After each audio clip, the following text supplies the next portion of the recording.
Alright, hello everyone! Welcome back to Sound Goblin Saturday Gaming Stream, where we are doing our Saturday story times again, after our long string of one-shots. We are back to end out the Danganronpa series. I am, as always, your host, the Krampus. I'm Bograt. Shiv. I'm Hunter Green. And I'm Vincent. Alright. And we're going to go into new game here real quick, and I'm going to set some stuff. We don't have a demo save, and we're going to be playing in English.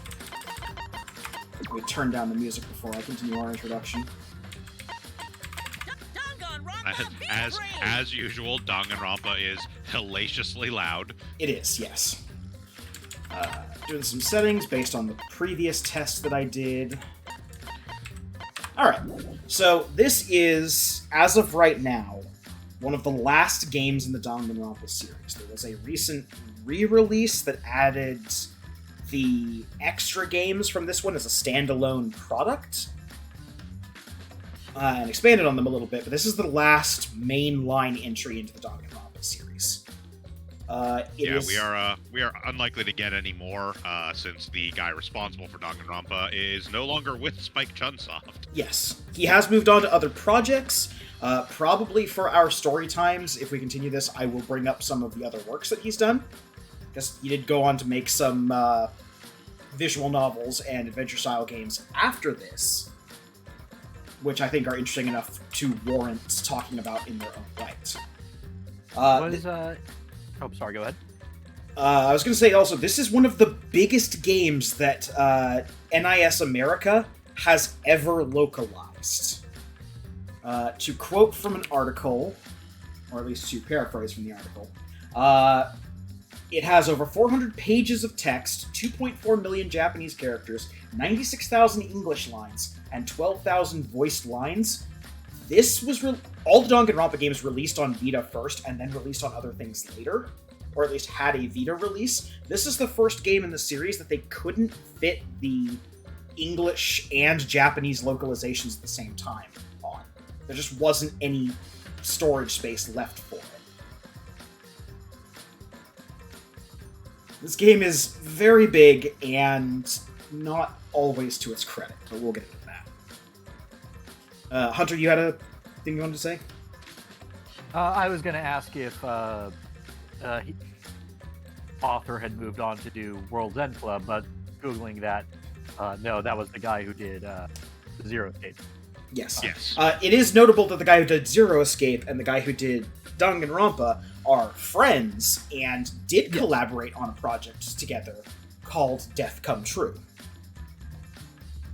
Which is a live-action adventure game, and is one of those aforementioned ones that I would probably be doing and talking about on the stream. Short answer, it has some... It's a trip. Yeah, it's a trip, as expected, when those two come together and make a product. So, without further ado, I think we are going to start, but before we do, I do have to give a content warning for this game, as usual. So... this game contains mentions of suicide and sexual themes, as well as a general veneer of tastelessness. That general veneer of tastelessness one especially applies to this game. This is, both to its credit and to its detriment, the Danganronpa-iest game in the series. To give perspective, during this very session, we'll probably meet the character one of whose voiced catchphrases is, "I've got a rock-hard rager." And that's not a... well, it is a euphemism, but it's referring to exactly what you think it is. This game gets skeevier than any of the other Danganronpa games, and we are specifically not doing a lot of extra content in the game, because that content is nothing but skeeviness. Wow, So... I honestly didn't think they could get worse than Hifumi. Or not Hifumi, Teru, but wow. Well, we'll get into it. For a Rude Awakening. We'll get into it partially in stream, and like I said, there's parts of this game I'm just not going to show off, because they're not in there for any other reason than Danganronpa being really Danganronpa. Gotcha. I did want to bring up, by the way, Hunter, since you mentioned it, World's End Club was actually also done by a combination of Uchikoji, Kodaka, and Takumi Nakazawa, who's another one that worked on previous games with Uchikoji. So the creator of Danganronpa was involved in World's End Club as well. Ah, and I did remember it correctly. Yeah, that was their first. Like, they had been friends for ever and ever, but that was their first time actually like working together as co-directors on a game, was doing World's End Club. Now, I will address one other thing before we begin. The demo for this game is not a vertical slice of Danganronpa V3. It is its own separate beast. After reviewing it and looking through it, I have determined that we are going to talk about it in PowerPoint form later on, when it fits better. But we're not going to go into the demo wholesale, and we're not going to go into the demo before we get our actual introduction to V3.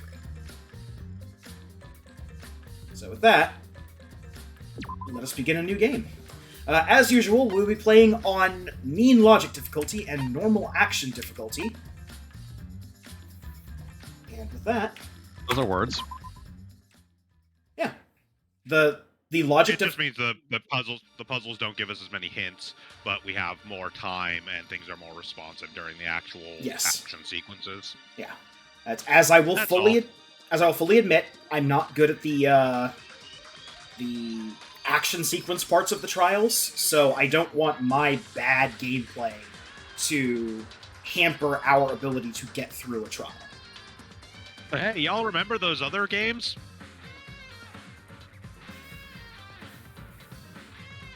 Yep, here's our very quick run-through of most everything else that has happened in the series.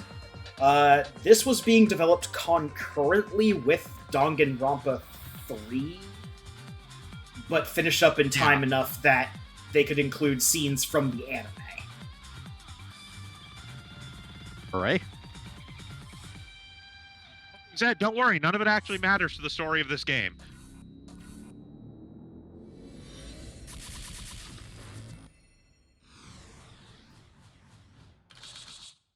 Well,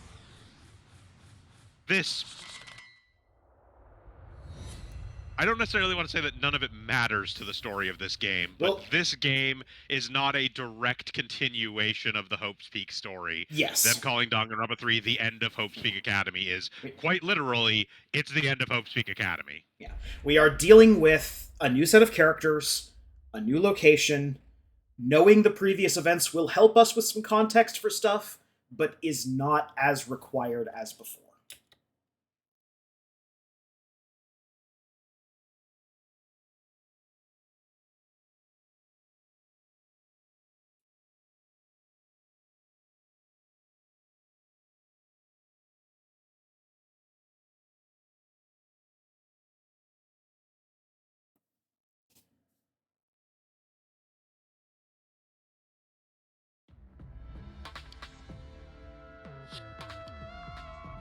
This is me. My name is Kaede Akamatsu. I just remembered who I am. Nice to meet me. I'm the protagonist of this crazy story. We stop here for a second. Yep.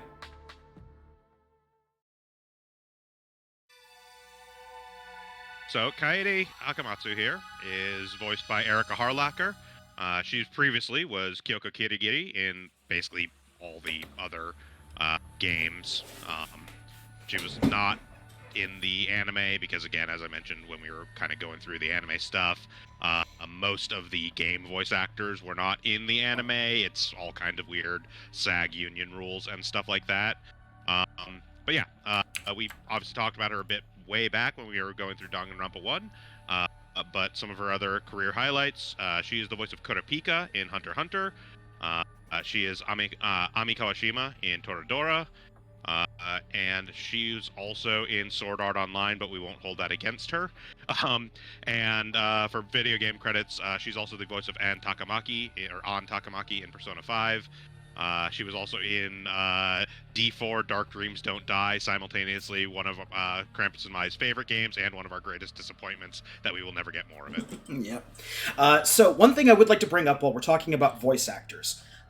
We have reached a point of saturation in Danganronpa due to the sheer number of voice actors and the limited number of professional voice actors that are in the industry, that every single person in this game is voiced by a Danganronpa alumni. So, in addition to all the other credits that Bograt mentioned, Kaede is the same person who voices Kyoko Kirigiri. That's like the first thing I Very said. first thing yes. I mentioned. Yeah. Damn it! Alright. Got Just it. hammering it in there. That is one of the first things I will bring up is if Okay. they are returning from other Danganronpa stuff. Okay. Again, like I said, the vast majority of them were not in the anime. If you listen to any of the anime dubs, most of them, if they are video game voices for Danganronpa, are only in the video games. Yeah. He's a victim of gravity. I'm already a fan.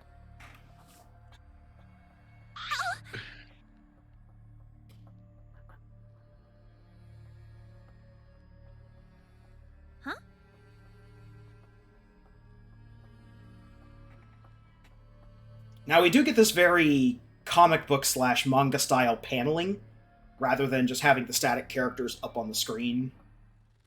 A classroom? All in all, the presentation is very snazzy and very upgraded from the What am I previous doing here? games. Which is good. Yeah, so just to give some context for all this kind of stuff as well. Most of us are going into this blind. Krampus obviously did a little bit of a preview playthrough to make sure things worked and whatnot, and we'll continue to do so through the course of the sessions to make sure that we kind of know what we're getting into and figure out good stopping points and whatnot. I am aware of some major plot points of V3, but not nearly as in depth as I knew some of the other games and the anime. I know most of the main story beats of this one. I just don't know the minute-to-minute stuff. I had some early knowledge for the first, second games, and I have absolutely zero knowledge of this one. I know the relation of this game to the previous games, but I don't know anything else about this game.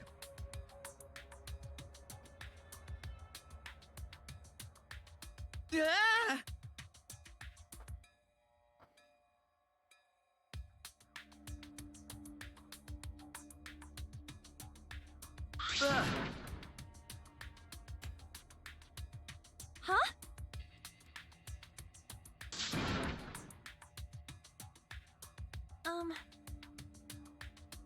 Wait! Hey.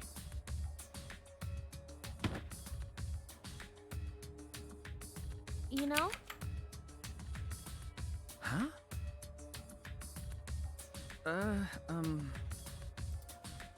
Yeah. Got it? Okay, so small voice clips we're getting here. Aside, eventually we'll get some fuller lines. But Shuichi Saihara here is voiced by Grant George. He previously voiced Leon in the first game. Again, not in the anime. Other notable roles, he was the voice of Gilgamesh in the English dub of Fate Stay Night, Lancer in Fate Zero. He was about 30 different characters in Naruto because fucking everybody was. He was Dorbikmon in Digimon Fusion because, again, every voice actor working in the fucking industry voiced a Digimon at some point. And video game wise, he is the voice of Shinjiro Aragaki, Jin Shirato, and Kurosawa in Persona 3. He voices the Prinnies in Disgaea. And has voiced some characters in some of the the Atelier games and whatnot. He's also technically the official voice of the Final Fantasy I Warrior of Light in the handful of few things that actually have voiced lines for that I was character. walking my usual route to school when all of a sudden someone shoved me into a car. I shouted for help, but no one came to rescue me. everyone pretended like nothing happened. It made me think how rotten the world is. And then, I lost consciousness. That's right. Huh?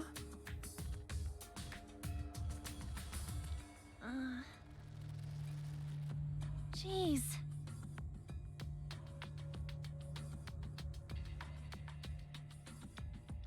Perfectly ordinary high school. Sorry, wrong character. Okay.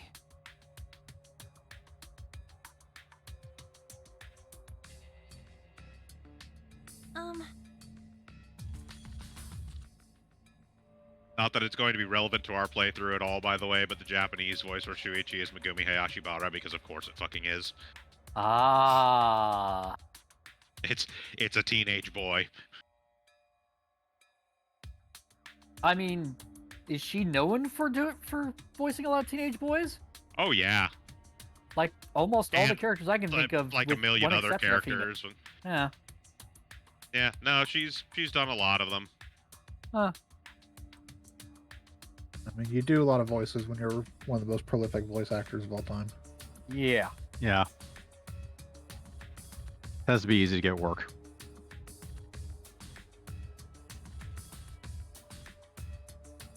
So basically, they're saying controls right now. We're gonna skip through here Yeah. and do this. So Kaede has a thing she does when she walks into every room, where she smashes every viable furniture object she can with her psychic mind hands.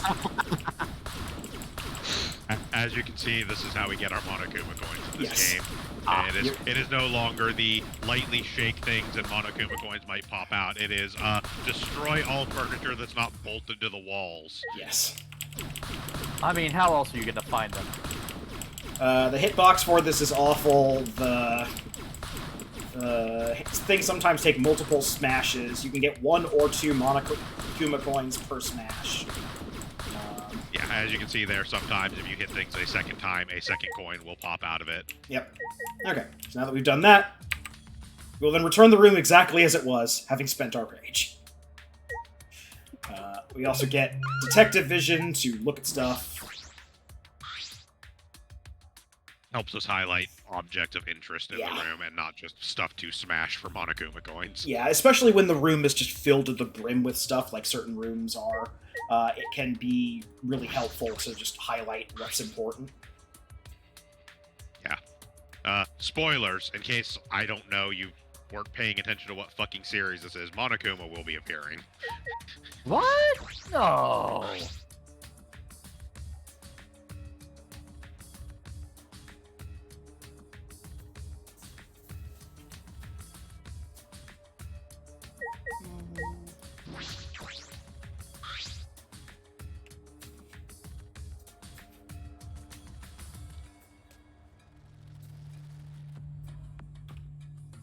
That is indeed something you don't see every day. And yeah, that's everything else.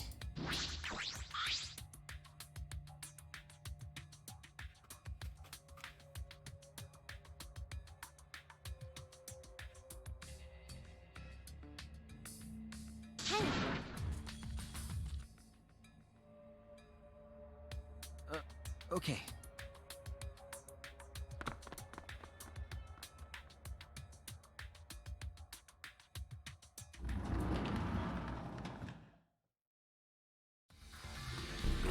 Hell yeah! Found you! Well, What? that's a thing. Yep, that is a thing.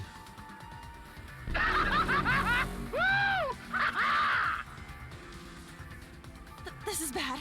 We need to get out of here. Okay. Wait!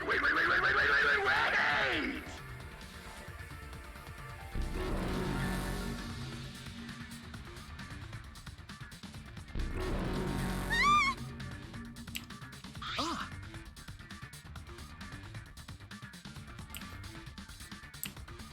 Okay, bye. It's like, look, there's some out. That is coming for us. So yeah, we actually have like actual action sequences in this game. Ah. Yep. Motion, my god! Oh God! Ah.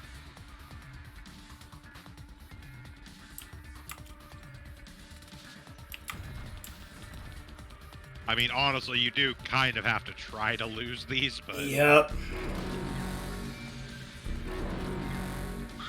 Ah, jeez. Don't worry, he can try like the best of them.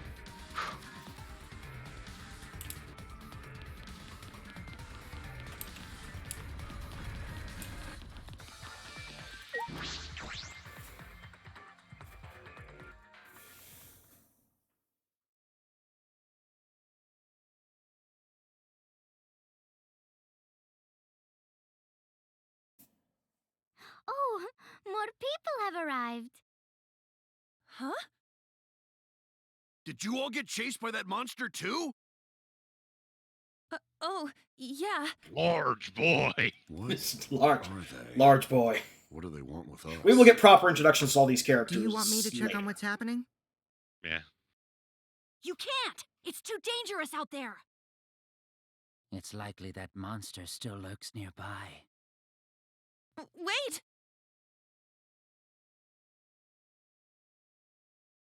Who are you guys? And why am I here? And that makes 16. What? I'm talking about us. There's 16 of us, all high schoolers. What do you 16 think seems that like a means? peculiar number.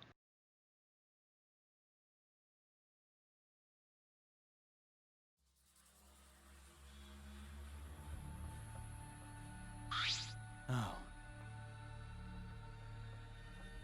My name is Rantaro Omami. I'm sorry, but Hi, Johnny Young Bosch. What? Yep. Yep. So Johnny Young Bosch, of course, was Hajime Hanata in 2. Also one of the few people that also did their voice in the anime. Somehow, if you have managed to get this far into life and not sure who Johnny Young Bosch is, he's been in about 35 million different animes at this point. He's Ichigo from Bleach. He's Jonathan Joestar in JoJo's Bizarre Adventure. He's Vash the Stampede in Trigun. He's Orga in Gundam Iron Blood Orphans. He's the main character in Persona 4. He was a Power Ranger. Like, He's reaching Kang the Conqueror levels of he in is everything. very much of those ones. People constantly joke about Nolan North and Troy Baker. I absolutely assure you, Johnny Young Bosch's credits list is longer than theirs. What? Also a fairly accomplished martial artist. Yep.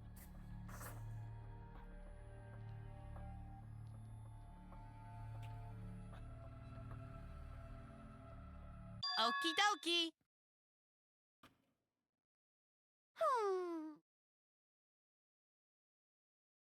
What?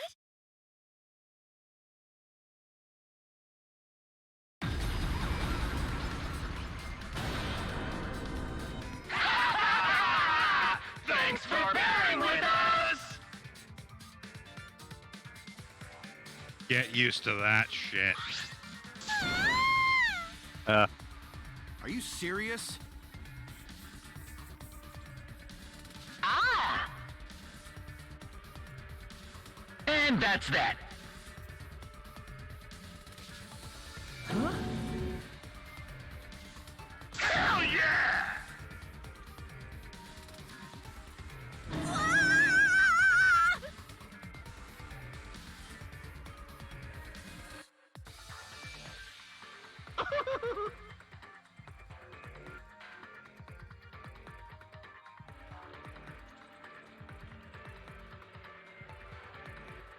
Wait!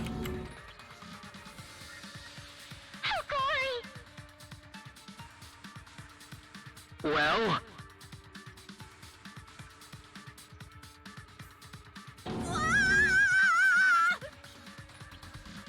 ah!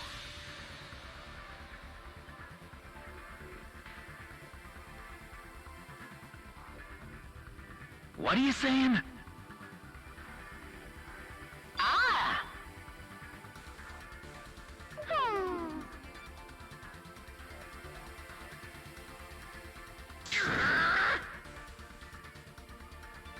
What are you saying?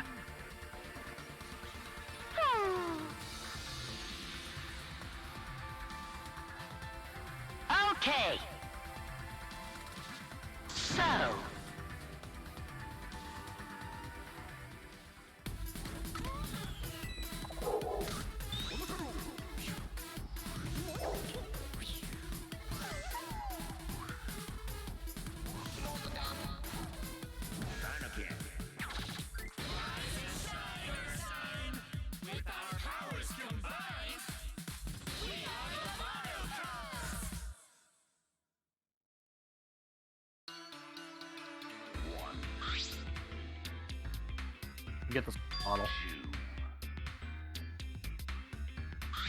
Hey. I do like their theme. I do really like their theme. So these are the Mono Cubs. They are small Monokumas, basically. Monotaro here is voiced by Sean Chiplock, who was Kiyotaka Ishimaru in the first game. Also, you know, in Sword Art Online, Hunter x Hunter, is Yuki Mishima in Persona 5. A couple other, you know, notable credits. Is Rivali from Breath of the Wild, probably the most notable one, I would say.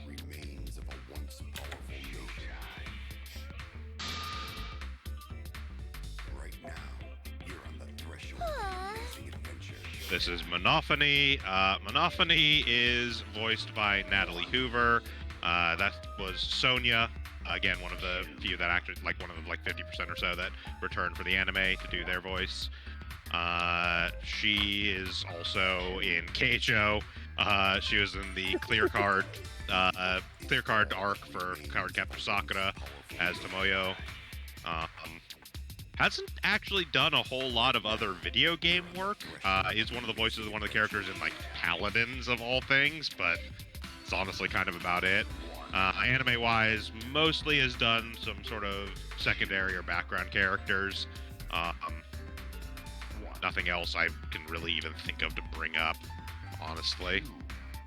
Also, one of the only instances where the names got changed from Japanese to English. All the other Monocubs have their original names.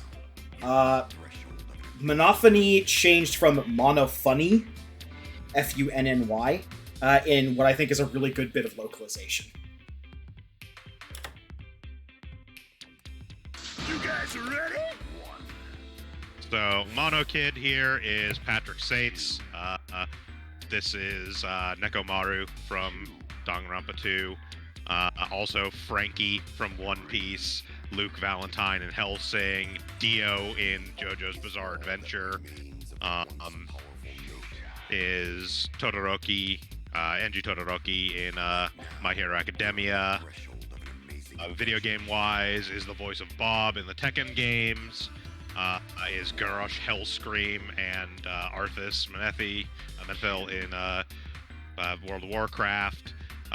Is in a fair amount of the Castlevania games is the voice of Dracula, mostly the more like modern ones. Done various other sort of assorted voices here and there. Right now, you're on the threshold of an That's right.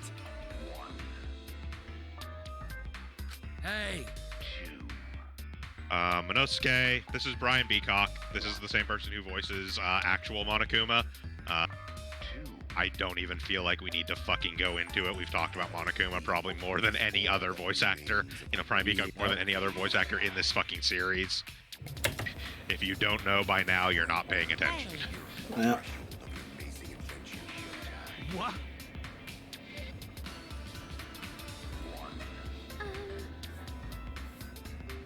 Hey. And yes, Rise and Shine Ursine is one of my favorite tracks so far from the soundtrack. Honestly, from the entire series, it's one of the best songs.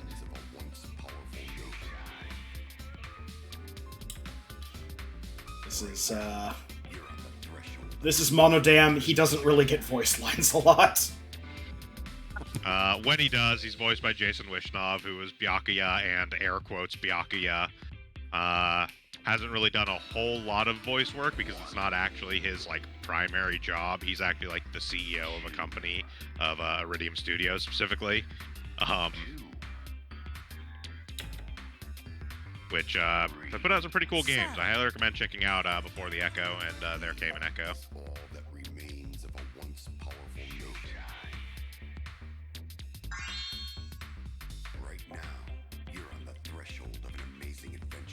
Before we get too much further into this, I do want to point out one notable absence from the voice cast of V3. This is actually the first piece of Danganronpa media that has an English dub of any sort that does not have a character voiced by Bryce Papenbrook, the person who voiced Makoto from the first game and Nagito in the second game, and also reprised those voices in the anime. Bryce Papenbrook is not in this game. Okay. No particular reason that I'm aware of. I think they just didn't have a character they wanted to cast him as, basically. Yeah. Oh, that makes no sense. The Nagito thing was obviously done for a very specific reason, because a lot of the purpose of Nagito was to make you think for a while that he was some sort of weird, like, brainwashed or fucked up Makoto, but... it is worth noting that in Japanese, all of the Monokubs have the same voice actor. What? So if you actually get the Danganronpa S that Krampus was talking about before, the one that has like the mini game stuff, that's its own unique game.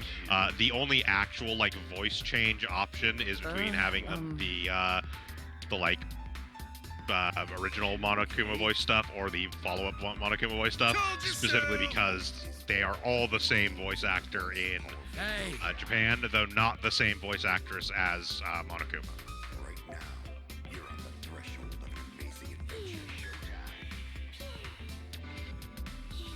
In Japanese, the Monokubs are all voiced by Koichi Yamadera, who is the voice of, like, Don Quixote in One Piece, and Beerus in Dragon Ball Z, and Shun from the Yakuza games, and amusingly is the Japanese voice of Donald Duck. Amazing.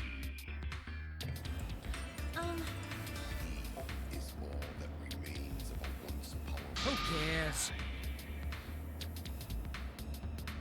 Monokuma in Japanese is, of course, voiced by the fucking legendary Tarako, who has been a voice actress for ever and ever, and almost always has just done cutesy animal characters.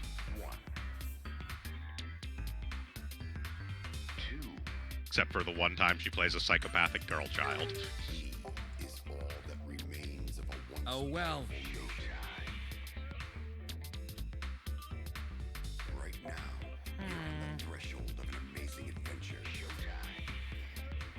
That's right! What? Why?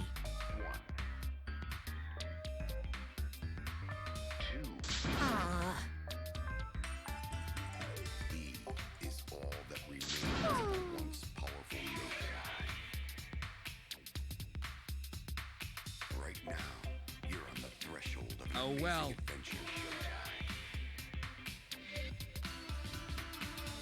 That's right!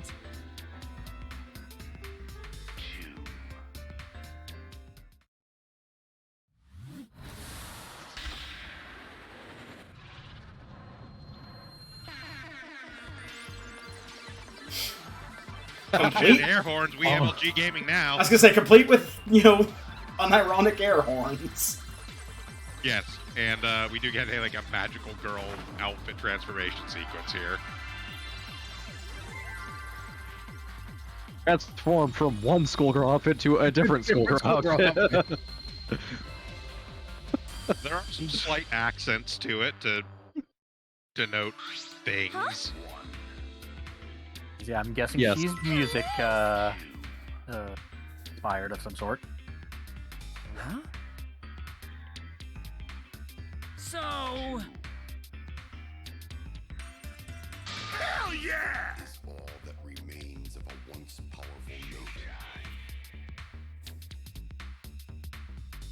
All right!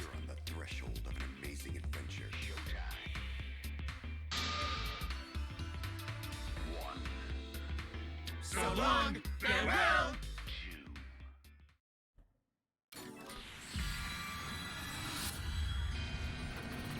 The universe! Words. Okay. Yes. Alright, let's go ahead and save. I will, as usual, keep my first two for messing around saves. Alright.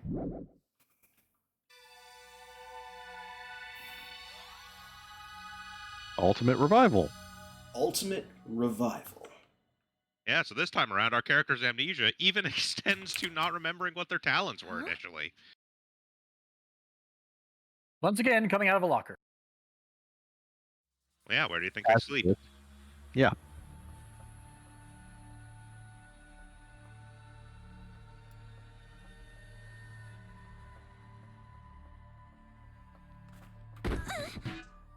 Ham you, Gravity.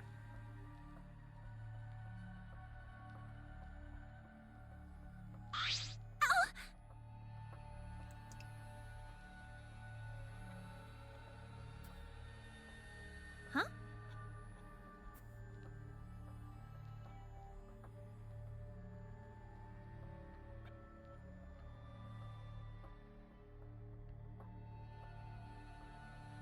Sure, all these blows to the head aren't helping her memory. Classroom. Fine. What's the worst that could happen? Where am I? She could end up in a killing game. She'd get killed. In like the first trial. Nah, she's the protagonist. That's non-canon. Ah, way to spoil it. Could be a fake protagonist. Yeah, they could trick you. Maybe you play one protagonist and then kill that person off in the first trial, and you play a different protagonist for the rest of the game. Ironically, you're all... Or even more ironically, every single time you're actually playing the killer and proving yourself guilty.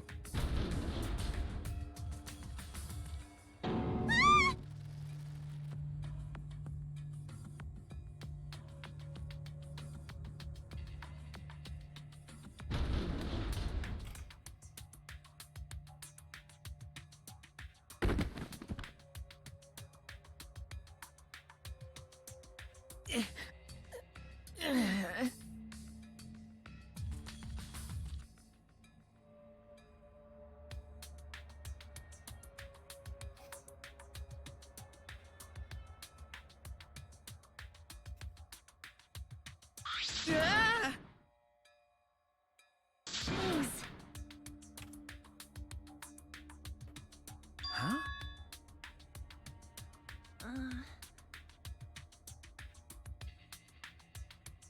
Yeah.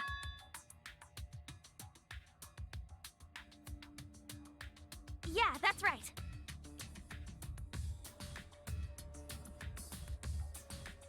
Rise and shine or sign. Rise and shine or sign. This is going to be a gimmick through the whole thing, by the way. Huh? That is their catchphrase. Oh, jeez. Wonderful. You get used to it. Not sure I want to. So yes, the Monocubs together are bloodthirsty, excitable, and dumb as rocks. Okay.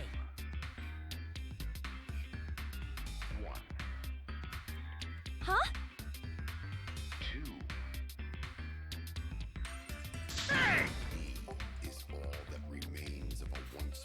Hey!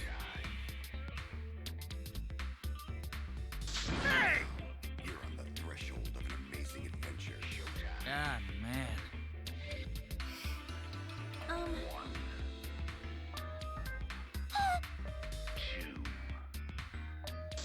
jeez.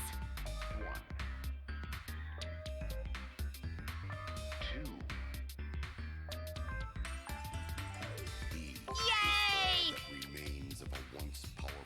I'm relieved.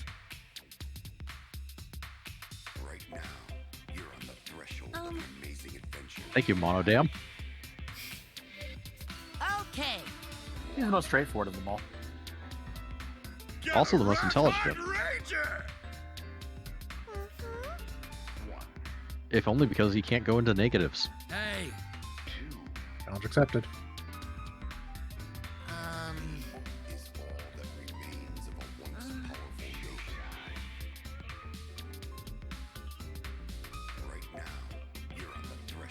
So.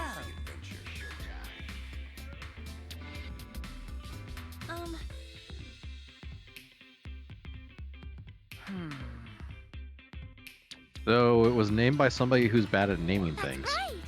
Raleigh Monokuma. Huh? That's right.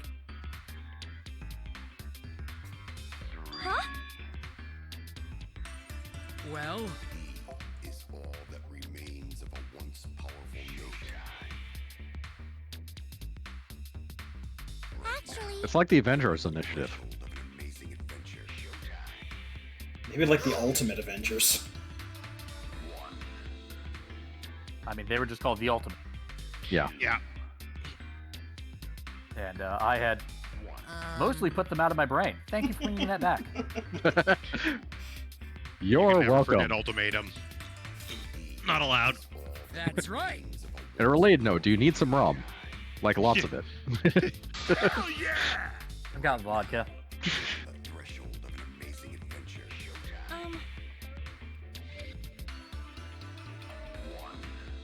What?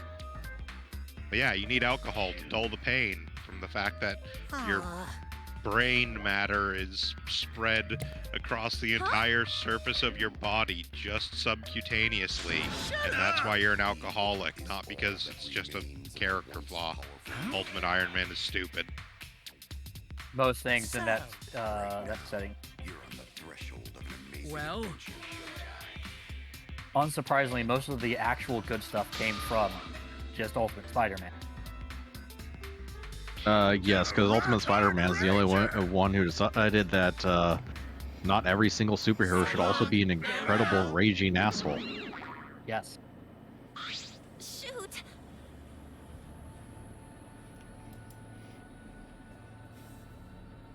Hey,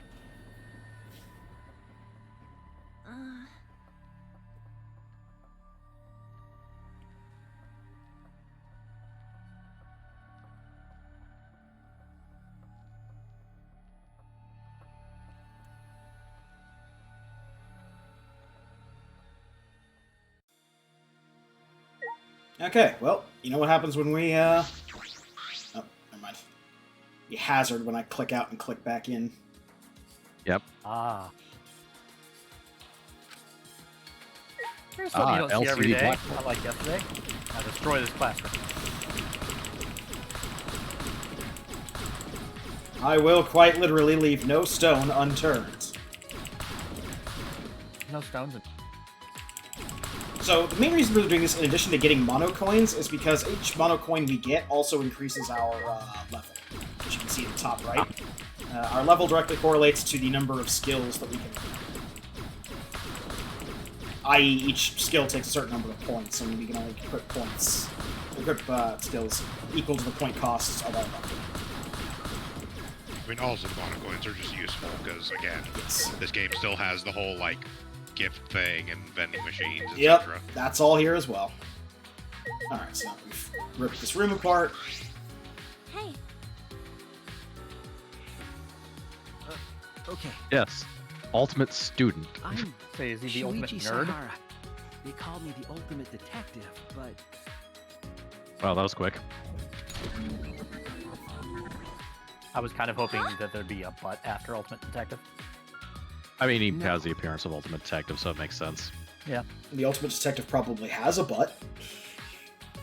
I mean, his hat's on sideways. No. It's a detective's hat, too. Oh, Or if a that's your only Holmesian thing. qualifier, then you're going to have like 2 Yeah. or 3 other characters My that you name would is consider the Kaede ultimate Akamatsu. detective then. I'm the For ultimate some reason, the pianist. Monocubs, Nice to meet forcing you. these characters through an outfit change, really like that style of hat. There's at least one other character that has like almost that exact same hat, and one that has a similar hat. Interesting for some reason. Also, Ultimate Ever Pianist. since I was a child, I would play the piano whenever I got bored. There were even times I played the piano so much that I would forget to eat and sleep. This has like come up, I Eventually, think, I one won time trophies from before. concerts, Babies and in this people art started style praising look me. really fucking weird. that's Yeah. how you got your ultimate title? And that's way more impressive than me. No, that's all He I'm looks good less like for, a really. baby and more like a middle-aged man wearing a diaper with like a weird head on. Yeah, it's got like one of those like weird like anime girl head masks. Oh god. Well, at the very least, when she grow up, she grow a nose. Goo goo gaga. By the way, as we're going through, is the text speed good for people? Hey. Yeah. Okay. Yeah, I think it's fine. All right. Huh?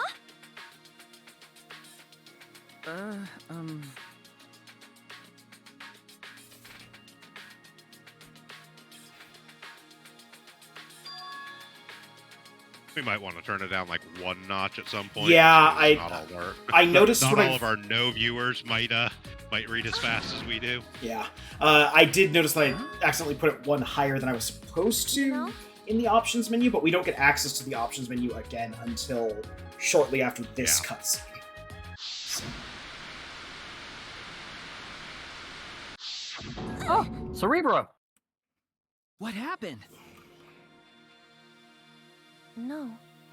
Ah, she is Professor Charles Xavier. But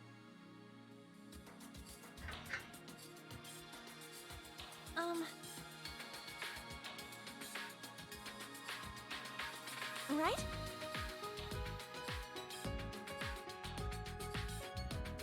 that's... I see.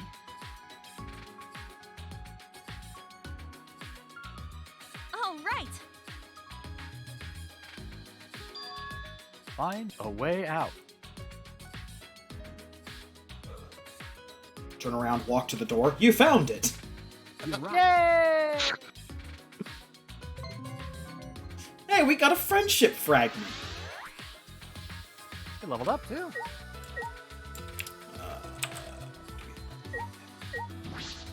Oh no, it's a friendship fragment. He's gonna die quickly, isn't he? We get a friendship fragment from everybody when we talk to them here. And I don't hope that he dies, per se. He hasn't done anything to positively or negatively affect my opinion of him. He exists. Getting friendship fragments isn't a mark of death for anyone. Remember, we got the first hope fragments when we talked to everyone in the intro of Danganronpa 2.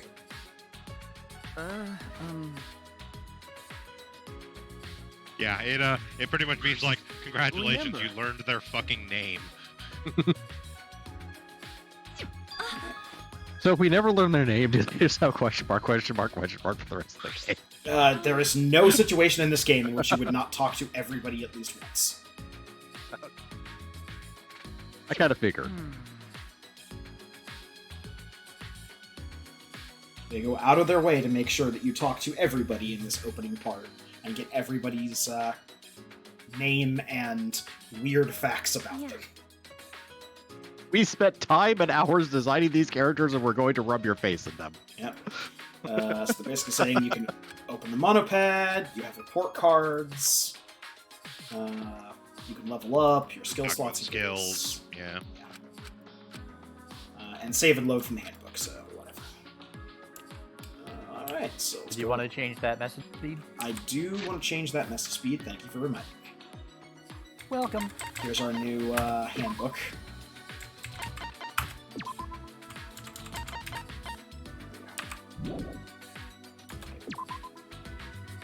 Yes. And we also do have the option of dressing up the monopad. I was kind of hoping for different outfits for the AMC. That is not character dress up, it is just different themes for the monopad. We do not have any of the others yet. Yep. Same. And then here is the backlog if you need to view past conversations and stuff or go back and review what we've said. Here's where you do so. And presents, truth bullets, things like that. Oh boy, bullets! Why do we have bullets? Why not? And then your map. Yeah, no, it's truth bullets. Yep, we have our map.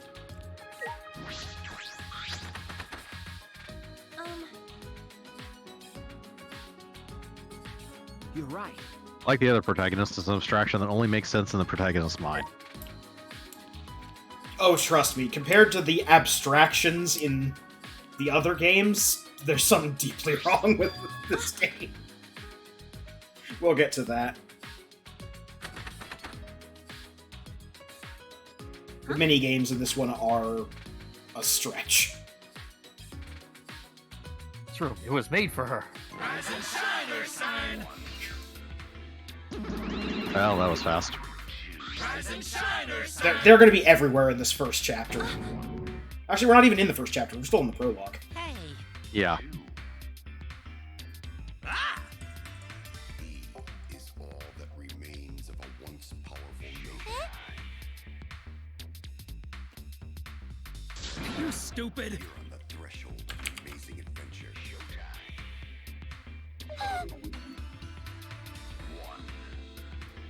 Huh?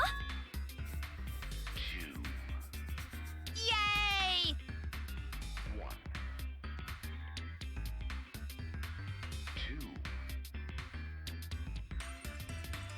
He is all that remains. Well, actually, Right now, you're on the threshold of an amazing adventure.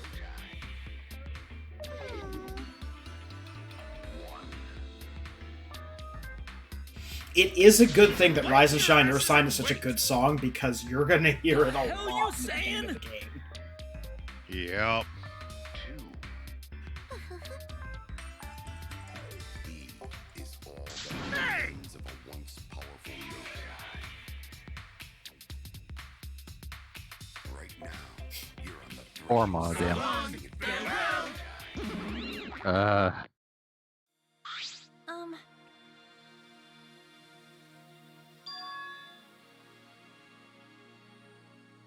Hey,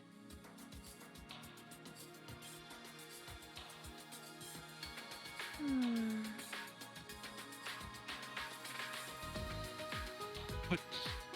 What would you even put in the room for the ultimate detective? A bunch of, like, cold case files? Like, The Batcave? It's just the Batcave? Complete with, like, giant Penny and giant T-Rex?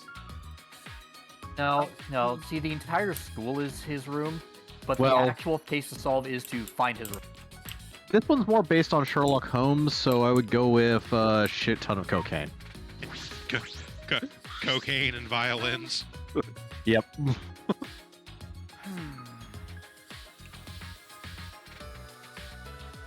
Hey,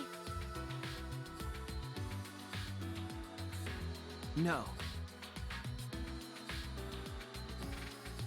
Stolen its eye, it's the Dragon Song War all over again. Wait, I remember this from Resident Evil. Alright, so, Take the red gem, it's a lock to something else. You'll place the yellow and blue one in. let's meet our next quote-unquote friend. Ultimate class president? No, wait, no, she'd have to win tails, you're right. God, you wish. Class president. Class president. Yeah. Yeah. huh? That's it, No. she's the ultimate mannequin. No.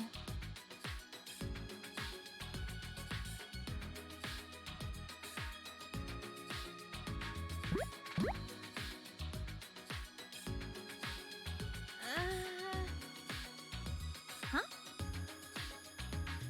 Ultimate Helen Keller. Blind and deaf. Huh? I see our main character is very touchy. She's a lot more animated than the past ones were. We were playing kind of everyman characters in 1 and 2, but as Kaede, she's got a lot Yeah. more personality of her own. I see. Thankfully. I have also known people Wait. like that. Huh? No.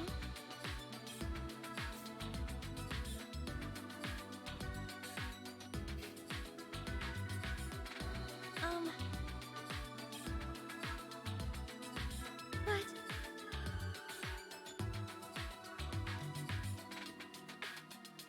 The ultimate debater. oh, right. Right.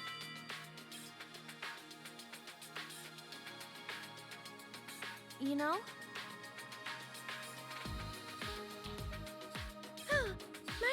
Tsumugi Shirogane.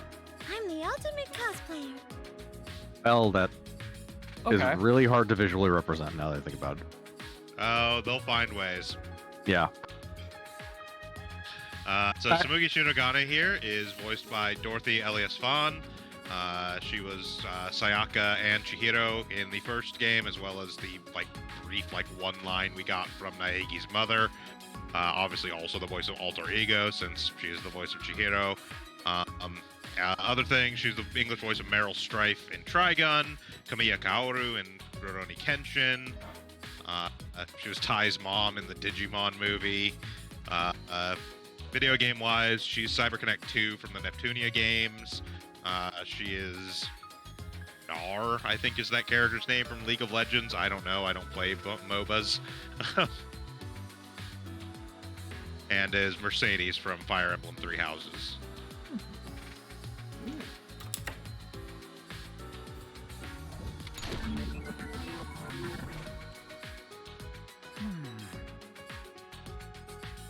I guess. And yeah, I'm sure they're going to put her in costumes. Constantly. No. Yeah.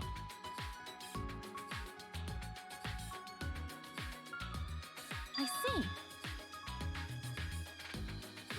It is worth noting her official character art has her standing in front of a mannequin that is certainly not wearing a Miku wig. Actually. But.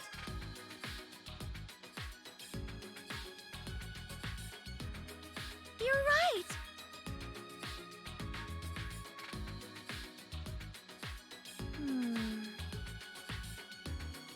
Oh. Excoriating commentary on the modern cosplay industry. Yep. I see. No.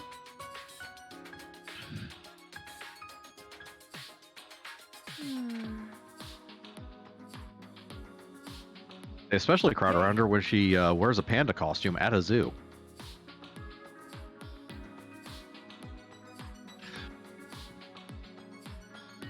Yeah, that's right. I don't know if she could do that based on something about her character, but that will not come up until much later.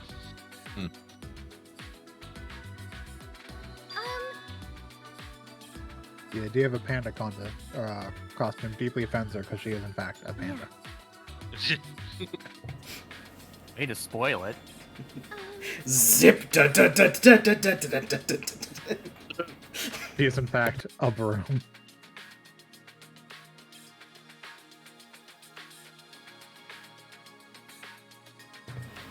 Actually. Just Shuichi under his breath from the side. To be honest, I'm surprised. Surprise.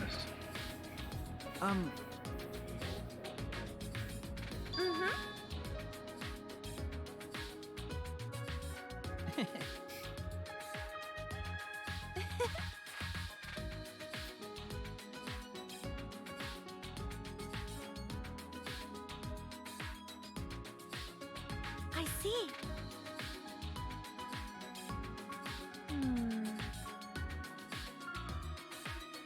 Yeah, that's right. Yeah. Yeah.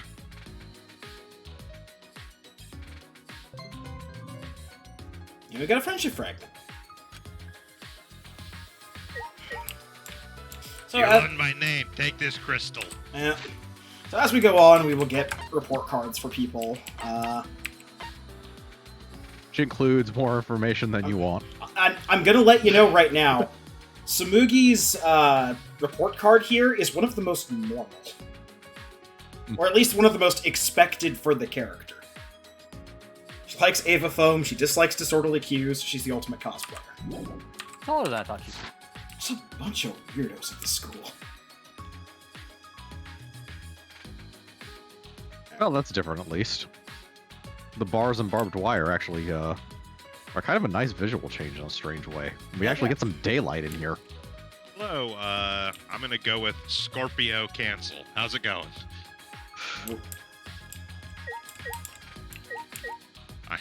I am not going to attempt to actually pronounce SCXRP. You know? Yeah, that's not happening. Okay. Jeez.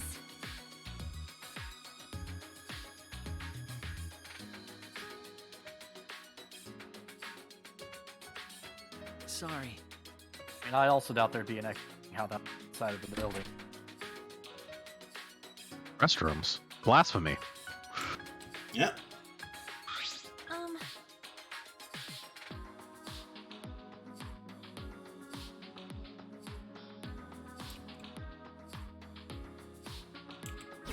Alright, well, we only came in here to vandalize the bathroom, so... That makes sense. So you're saying she's a high school student? Alright, we're done.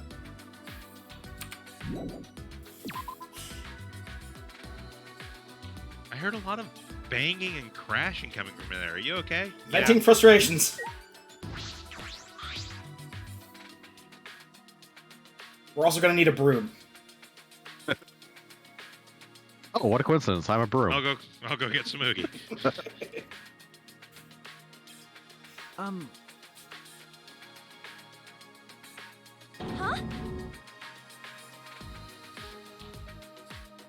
Remember.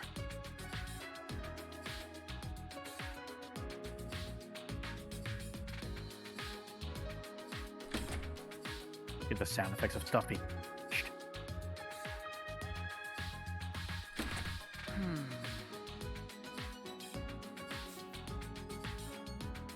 I see. Did you break the mirrors for mono coins? No, why would I do that?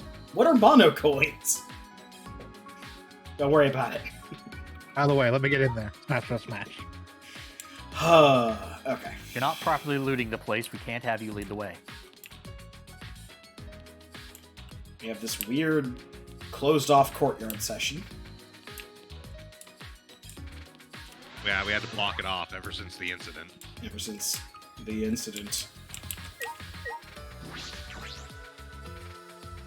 Classroom. Hey! Hey! Please stop! Yep.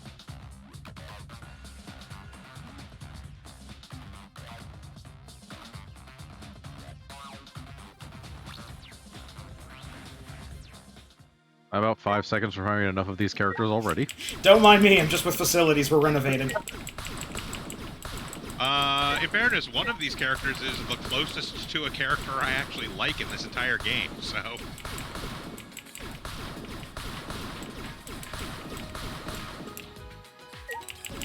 Unlike previous entries, I generally just don't like almost any of the characters in this entire game. There's one I'm leaning towards. I need to play through the game to actually see how the character turns out, but there's one character that so far I've liked above the others. I would say so far I'm not a huge fan of most of the characters design. Like, I don't know a lot about them per se, because as I mentioned at the top, I don't know as much about this game as I've known about previous ones, but Please stop! Okay, his hair is a Zaku's Hana horn. okay, Honestly- well, if you wait a minute, there's going to be a reason there. Amazing! Huh? What is it? That's enough.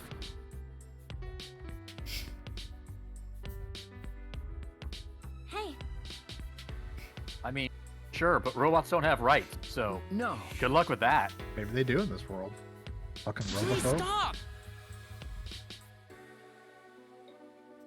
I am K1B0, the ultimate robot.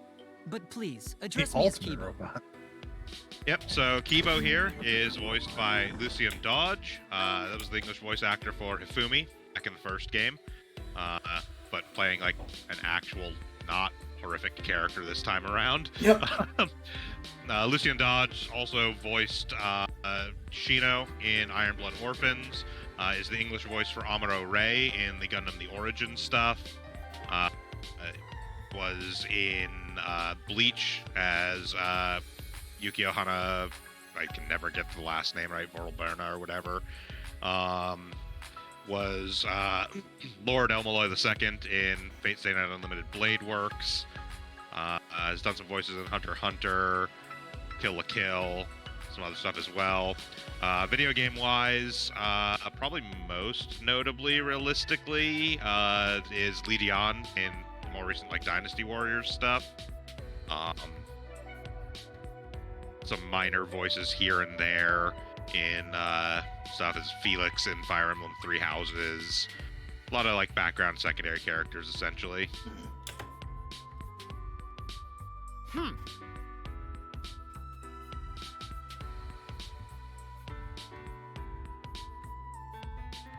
Yeah. I'm Kokichi Oma, the ultimate supreme leader. Meanwhile, Kokichi Oma over here is voiced by Derek Stephen Prince. That's the voice of Fuyuhiko from the second game. Is also Uryu Ishida and a couple other characters in Bleach. Is the voice of 50 million Digimon from the original Digimon. Again, just like every other voice actor in existence. Is the English voice for Artenborough in Gurren Lagann. Did some stuff in Hunter x Hunter, Kill la Kill, etc. Video game wise is Ein from Atelier Iris Eternal Mana. Not really much else other than, again, Digimon in a bunch of Digimon games. By the way, So what's the difference between an ultimate leader and an ultimate supreme leader? how rude! Leader only works at certain levels. A supreme leader literally leads everyone, funny. or alternatively leads the supremes, and only the supremes. Very specific, but I guess it's good for the supremes. Do not Go around. mock me! Well, strictly speaking, an ultimate leader is somebody who leads things. An ultimate supreme leader is in charge of a common rider villain organization. You laugh, I'm not really joking. Huh? Yeah, I was gonna say if the distinction in Danganronpa makes holds up, then a supreme leader is an evil leader. Basically.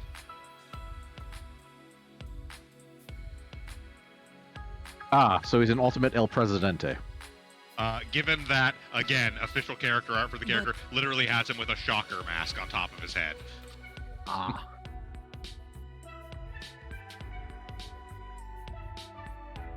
How about this?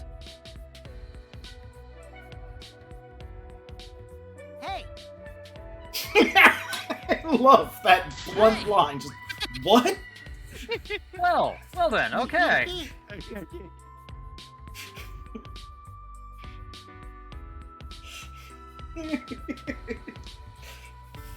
Hey, do robots have dicks? No, and you won't either if you ask again. You use the word talent here. I don't. Huh?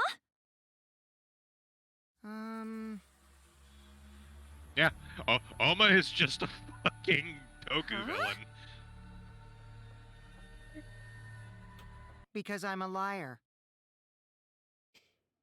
Huh? It's true!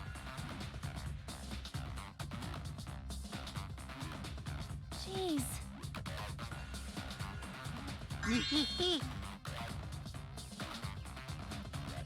Hey,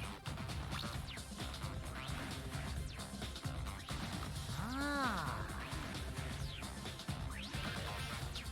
but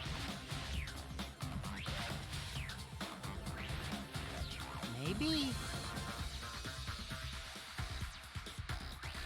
Jeez. He's really leaning into that secret part. Oh, dear.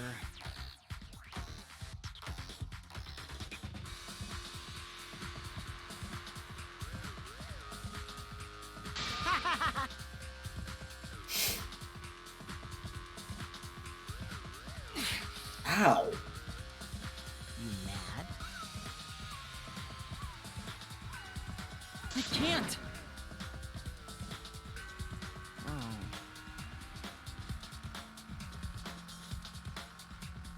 Man, I hope he's the first one to die. No, he's probably going to stay till the end. Are they ever the first one to die? We got friendship fragments. Surprise twist, nobody dies in this game. We, in fact, actually bring like people that. to life at every class trial. Alright, so, Kokichi likes carbonated drinks and dislikes pig feet. Kibo likes 100 to 240 volts and dislikes vending machines. I do like, by the way, that they give chest measurements for the male characters as well. It's a nice touch. Yeah. It's also, Also, Kibo's blood type is just question marks. both of those two characters are shorter than our cosplayer. Yes. Yep. Oma is tiny, and Kibo is not much taller. Yes. Actually, it depends on what age they actually are, so I'm not entirely sure, but 5'9" is actually fairly tall for a Japanese girl. Yes. Alright, well, He's slightly shorter than me. while we're here.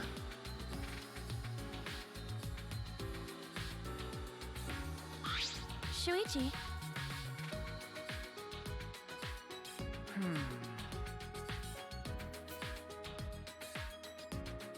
The basement might be full of spooky mysteries. Which is both Spiders. good and bad. Okay. On that Let's check it particular out. one, by the way, I don't think we ever actually get specifically canonical ages for the characters in V3. They are high school age, but that's about the closest we get. They are... And Oh, sorry, go ahead. and going by Japanese high school, that means a range of about 3 to 4 years. Yeah. Really? I see. No.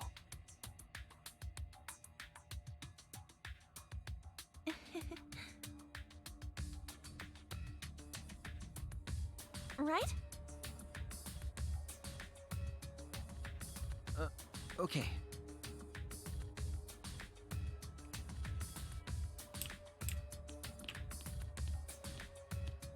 Alright, so there's only two things down here. There's the library and the game room.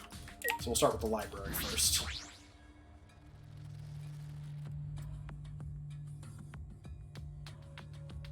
So many books to smash. So many books to smash. Okay. They smell of musk. You're right.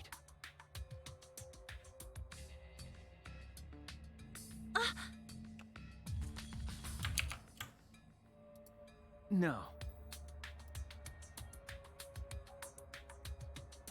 Huh? No. I'm sure no one was using it. Especially not either of the two people that are here already. Oh, one Or one is one always person. Shuichi. One person. That's Shuichi is always in the room with us when we go in. I realize So, that. start destroying these.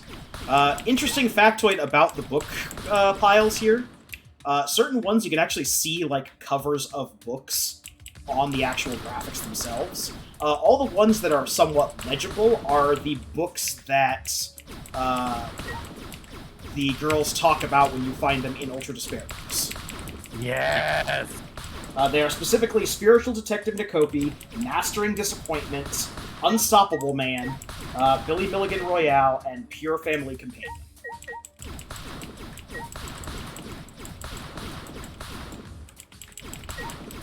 Clean up all the books.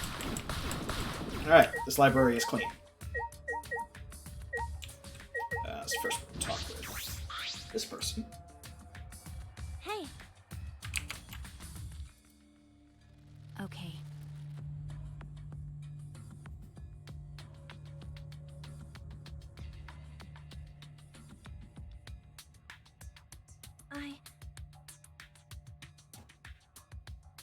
I'm... Jeez. Okay.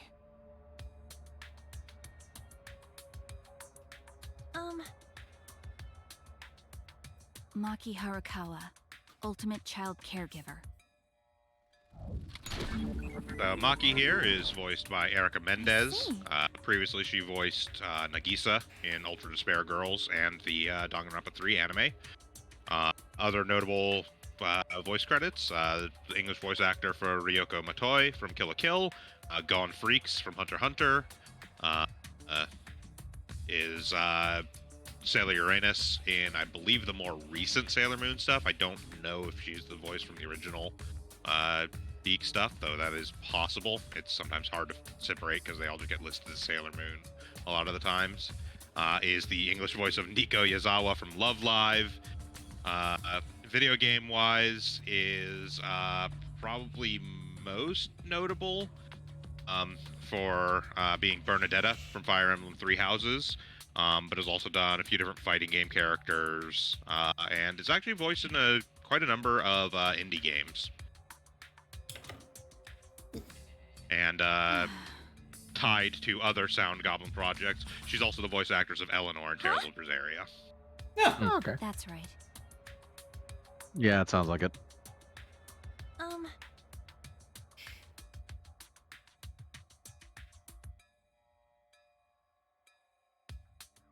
I don't care.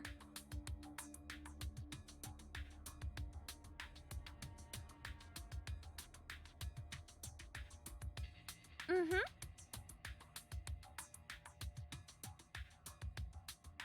Hey. I can smell her distaste.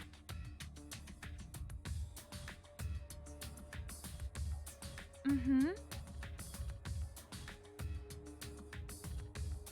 That's wrong. Huh? So what?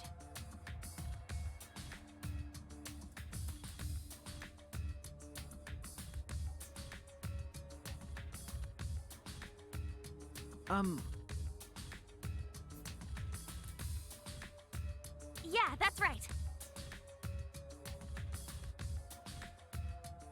Like I'd know.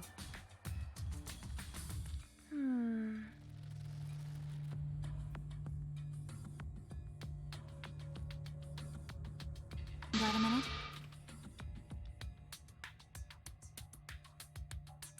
Huh?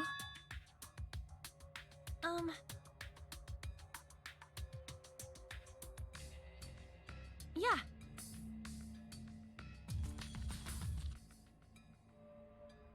Well...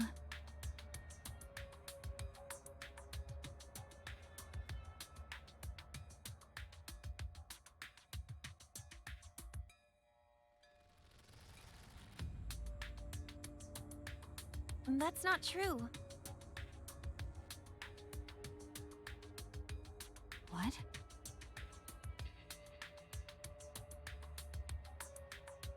So what if we just had a bunch of nested seek a way outs? You leave one door and then you just enter another seek a way out without a you found it. So welcome to our first character who's going to cause problems on purpose. I mean, I'm kind of liking her, but at the same time, yeah, she's like that type of character. I'm honored edition of characters who cause problems on purpose. Alright, well, while we're here. Globe! Sweet globe! Okay, but which part's the water and which part's the land? Neither. All of the world has been covered in a layer of black ink. Ah. Knew we should have stopped the squids while we had the chance. I mean, but they're kids now. Or are they squids now? I keep losing.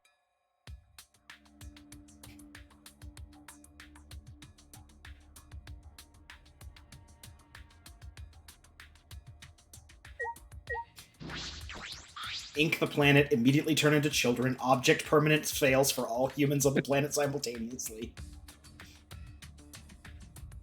You know how it goes. Alright.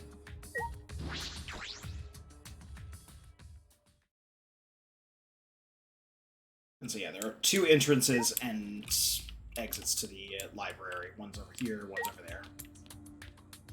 And all we have left is the game room.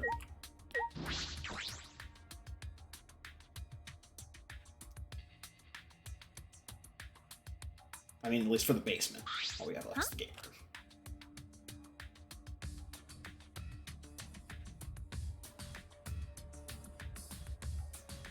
room. Well, yeah, it'd be strange if all we have left is the game room. There's only one character in here, and we have a lot of other characters to talk to. Also, they've prepared this room. There's only like 4 things you can break in here. I mean, Well, somebody Yeah, already arcade games got are at the expensive. DDR machine. That is the choreography machine, thank you. Shh, do you want to get sued? And the mega game overrun. What now? I'm sorry, what? Here's the shortest character in the class. Also a character from another series, judging by that art style. You've Jesus. still got a ways to go. Also, I'm sorry, what now? He said you still have a ways to go. We'll get an explanation in a second you. here. We'll get an explanation here. Huh?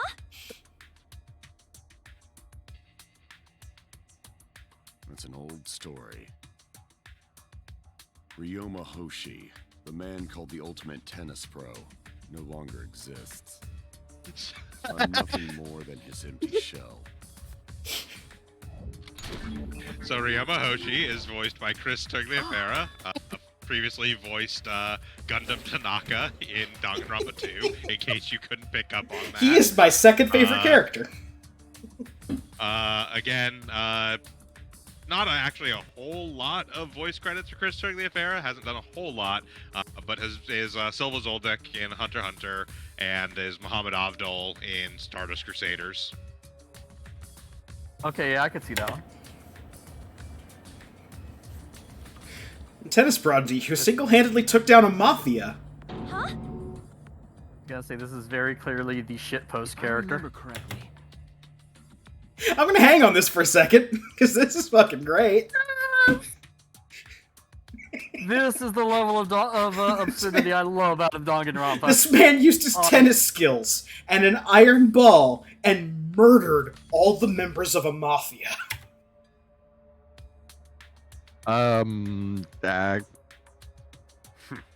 Actually, that tracks with Killer, but that's another matter entirely. Yes.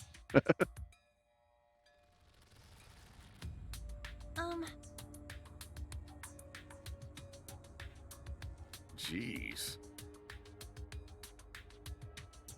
Huh? No. More importantly,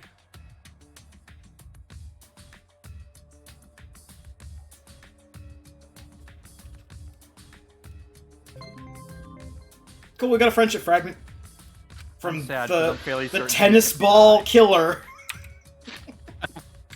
Let's go and check out the report card for these two. Oh, sorry. Wrong password. There we go. So, yeah, her likes are morning lake shores. Her dislikes are winter lake shores. I agree with that. And Ryoma Hoshi. Rectum Blues. That is specifically referring to the cat Russian blue. I was gonna say, that's a cat. Okay. Yeah. Yeah, now that I think about it. And he dislikes white tip reef sharks. He's also 3'5". He is 3'5". While we do not He get is the canonical, shortest character in the entire Danganronpa series. yes. Yes. While we do And not, 88 pounds. while we do not get canonical ages for anyone, Ryoma's not any older or younger than any of the other characters, as far as I can tell. Nope. He's just been grizzled by his time in prison. And it have Cabbage Patch Kid.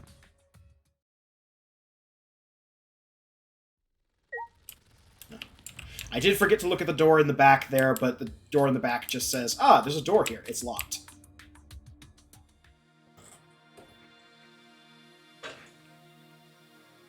Alright, so now we'll head to the other side of the school. I do applaud their restraint in not giving you the psychic destruction hand when you're running around these sections, because you'd just be shooting everything for like an hour. Yep. Yeah. You'd never be certain if something's breakable or not. Howdy. Hey. You're like the most normal person we've seen so far. Which means he's probably the most absurd ultimate in the room. I mean, we've got some absurd ones already. I'm not sure how they're going to top some of them.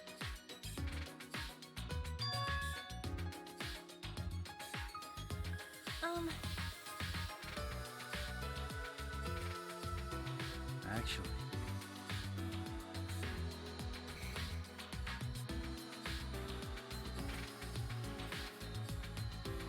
Huh? No.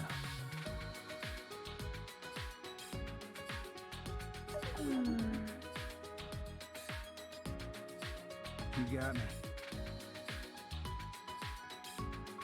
But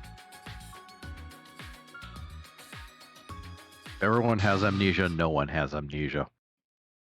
That's not how that works. Huh? That's not true.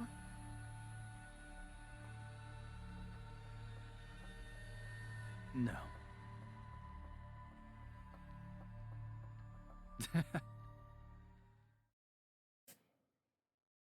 That's a shame.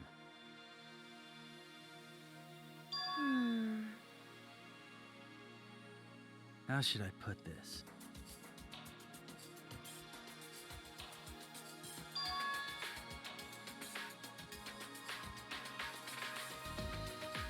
You got me.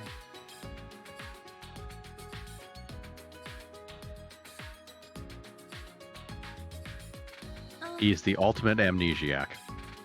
Oh yeah. He's the ultimate nobody. That's a lie, he's not Fred Flintstone. Oh. Damn. Yeah, now that you mention it, that is pretty accurate. No. My name is Rantaro Omami. I can't remember my ultimate talent at the moment. But I promise, I'm not a bad guy. Nice to meet you.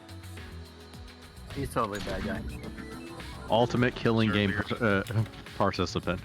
Yeah, we already covered this earlier since he was like one of the only people that actually got named in that earlier segment. This is Johnny Youngbosh. Yep. Huh? Looking forward to it. Oh man, I found my student file. I'm the ultimate toilet cleaner. The ultimate dweeb.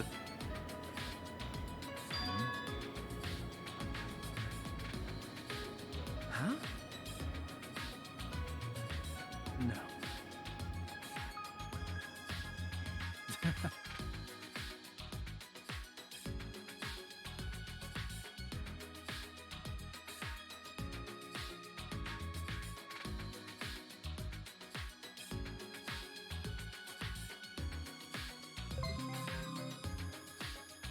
Get a friendship fragment.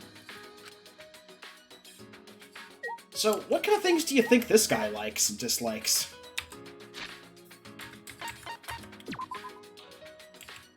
I can't even guess.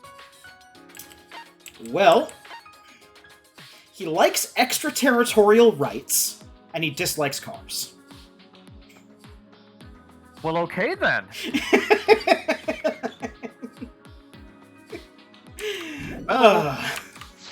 They'll either have something to do with what type of ultimate he is, or more than likely are total non sequiturs.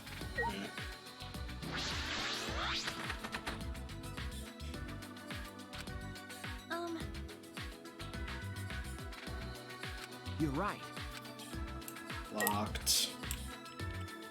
The warehouse isn't locked, and the dining hall isn't locked. We'll stop at the dining hall first. Good, I'm hungry. Oh, look at that. Look at all the furniture.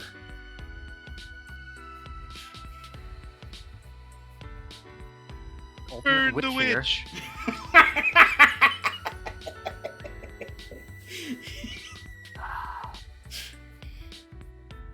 So, Ultimate Witch, Ultimate. Are those ears? No, that's That's a a ribbon, that's a probably. large pinwheel ribbon that she wears in her hair. Oh, okay. Also not actually Ultimate Witch. I kind of figured that. All right. Well, first off, let's do some redecorating.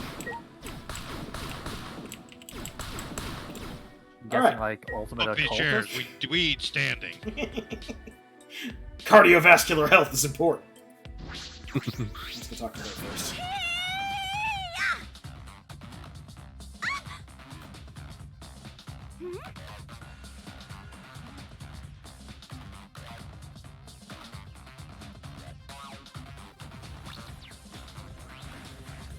That's...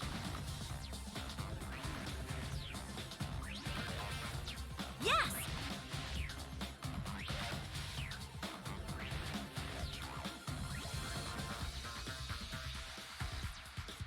Huh?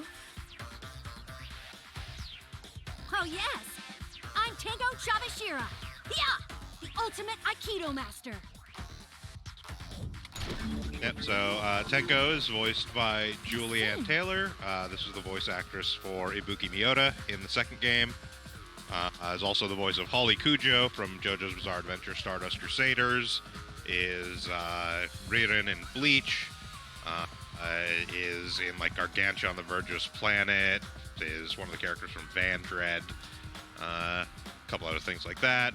Video game wise, has done some voices for the Atelier series, some of the characters from the BlazBlue series, has been a number of characters in the Fire Emblem games, and is the English voice of Emil from Nier. Is also the English voice of Carol from Tales of Vesperia, but we won't hold that against her. Yeah. It was a job.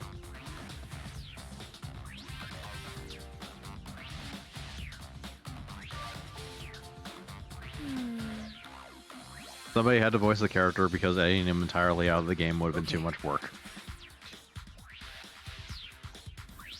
Oh god, that face.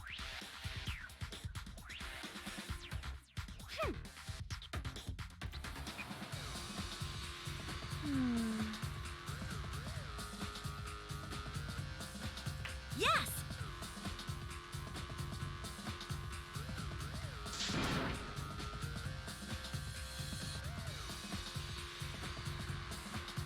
That's a good reflex, honestly. Hey! That's right!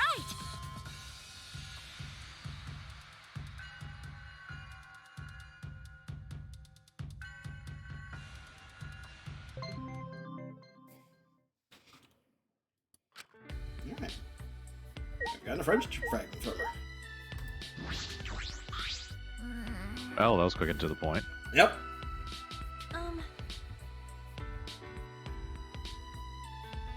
That's honestly not something we're going to be able to say about a lot of Danganronpa V3, so enjoy it while it lasts. No.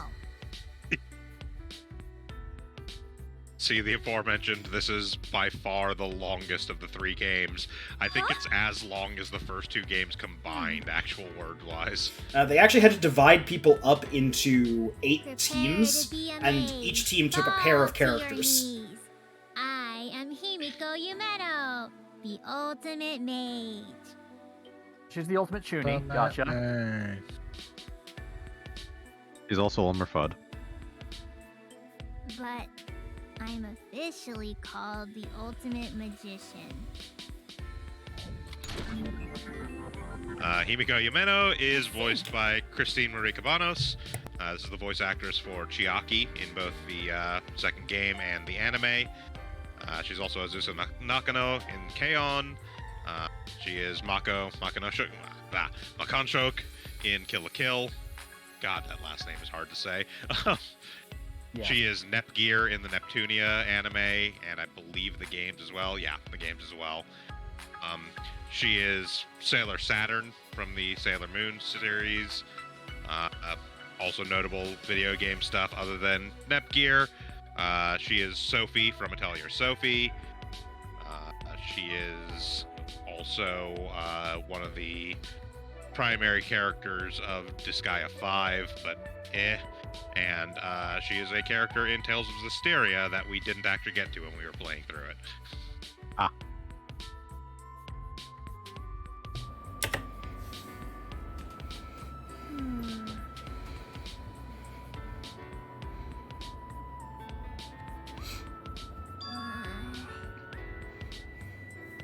Huh?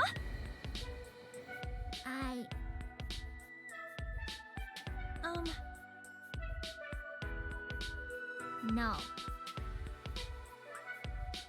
Okay. Huh?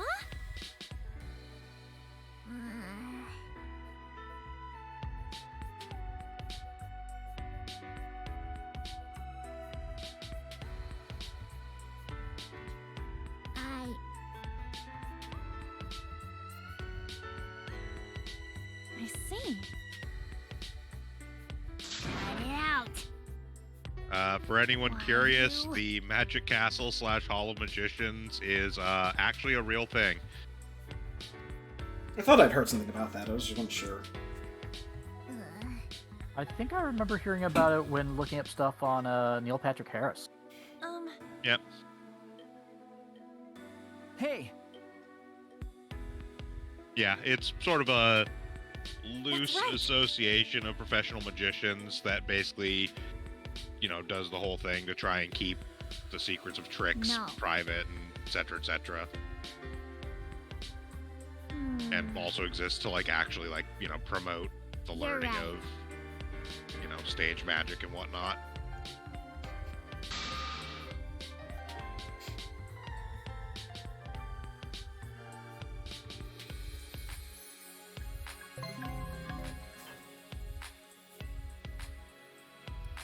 Yes, magic is real, but I can only do stage magic with it.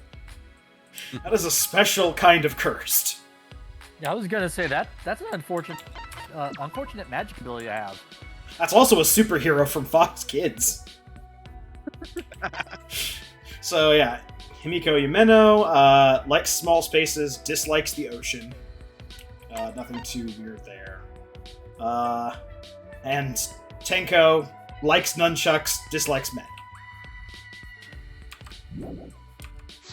Kind of figured that last one from just talking with you earlier. Hers is not at all surprising. And now we did the dining room because I needed to prepare myself for the warehouse. Oh no. Oh. Because if Problematic had a name, this is the character that would use it. God damn it.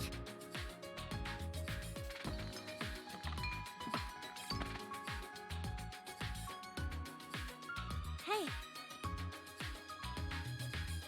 Bitch.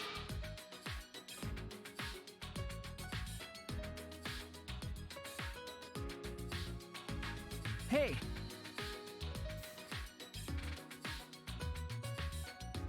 Hey. Huh?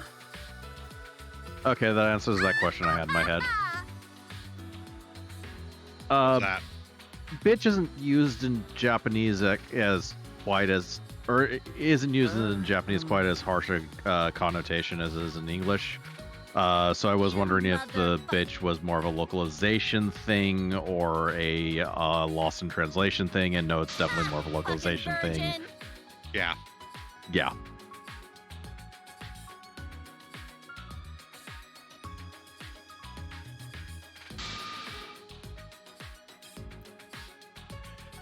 We wear pants because it's societal custom to wear pants.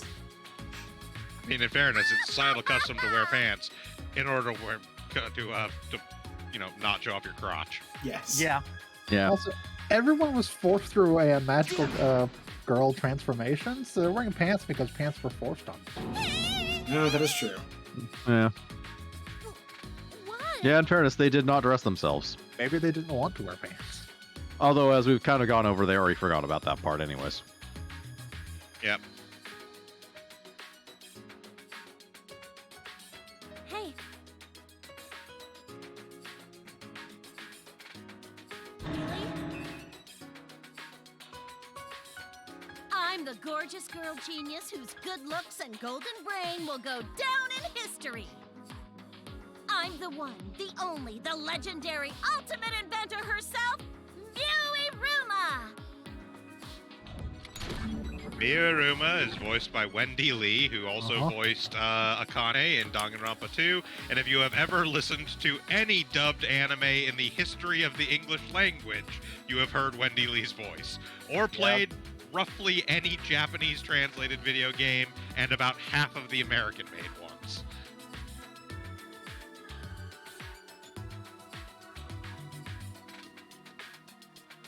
I'm really not going to elaborate any further than that. That really does sum it up. Oh, yeah. Sorry, I was checking something else. To actually go over Wendy Lee's credits would take longer than the stream. Yeah. Probably the only character in this that has a longer cast list than Johnny Young Bosch.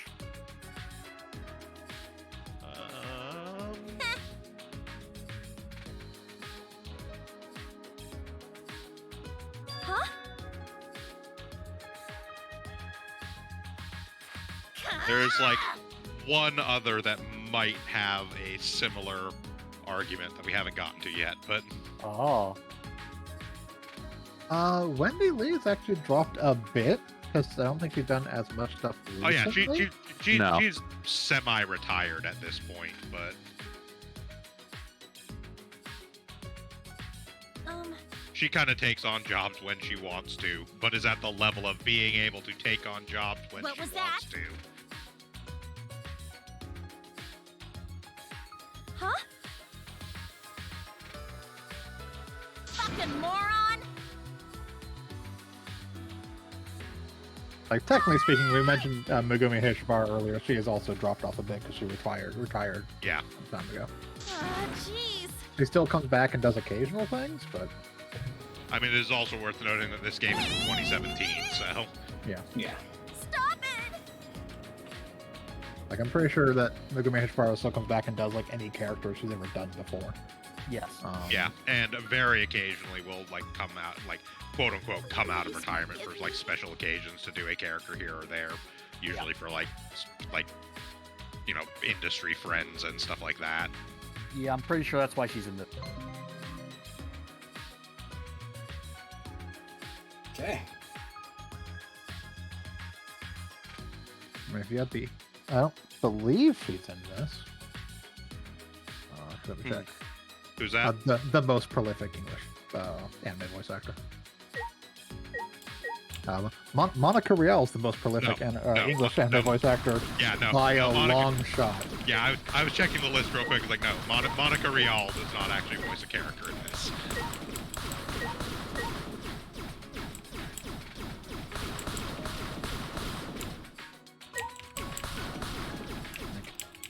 Nearly 150 roles separate her from number two. Yeah. Okay. Now we've done that.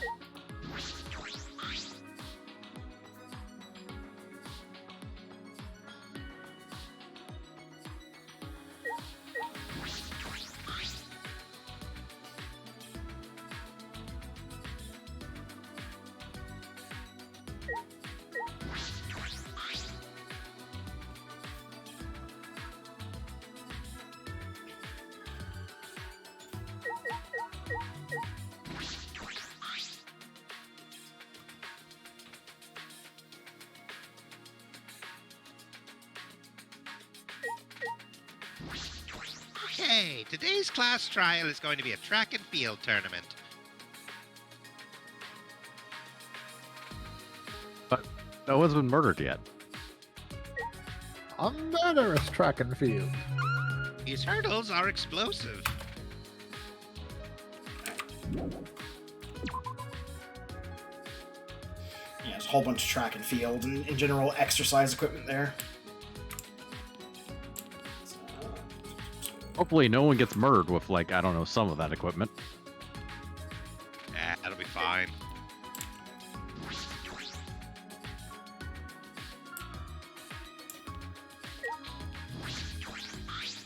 Huh?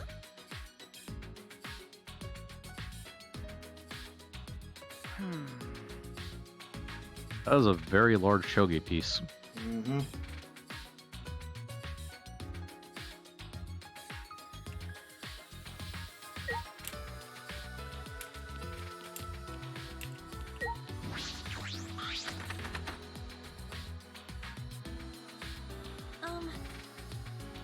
You're right.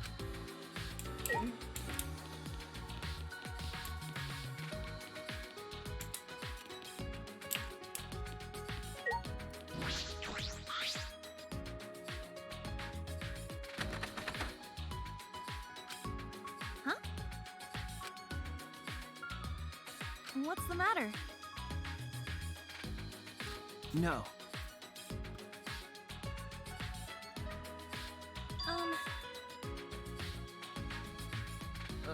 Okay.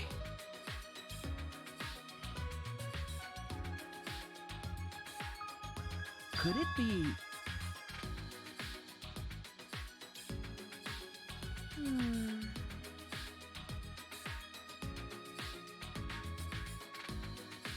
Yeah.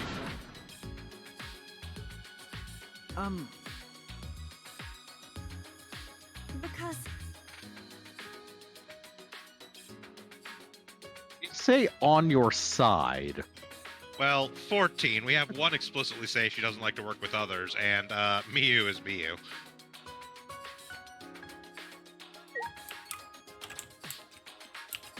Have we met all of them?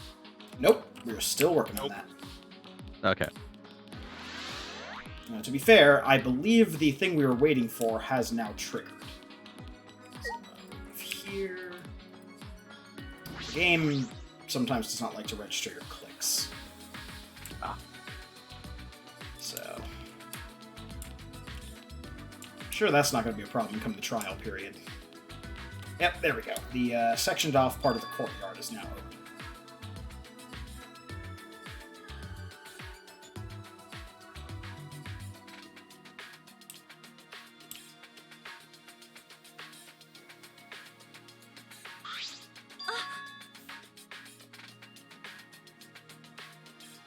Well, you just walk out the door. Easiest killing game ever. Hey. Yeah, there's still, I want to say, 5 of them we haven't met yet, if I'm Yes. keeping count correctly. Yeah, there are 5 more people that we have left to meet. One of them is here in the entrance hall. We just can't turn our heads slightly to the left yet. No. If we had come in from the other side, we could see him. That guy. Yeah.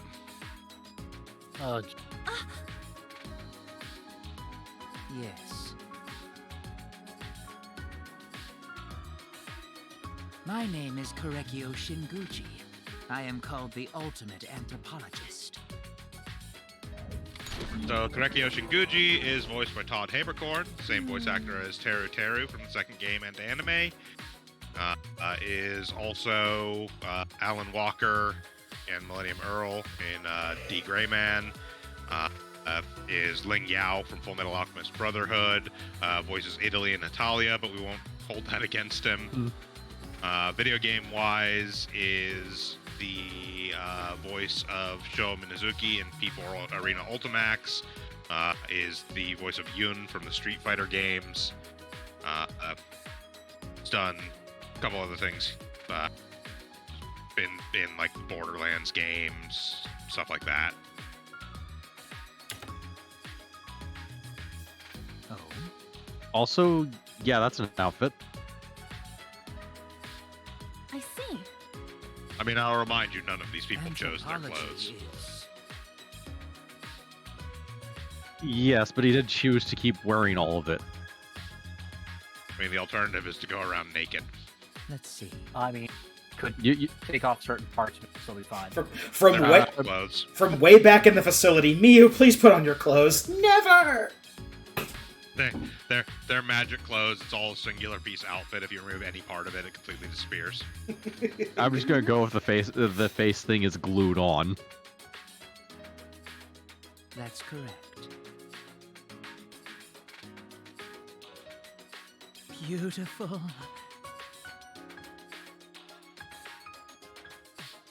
And it became creepy. Fantastic.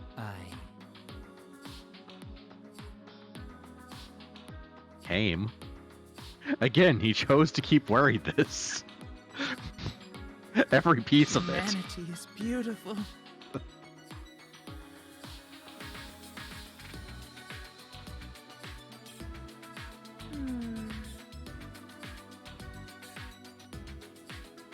If so...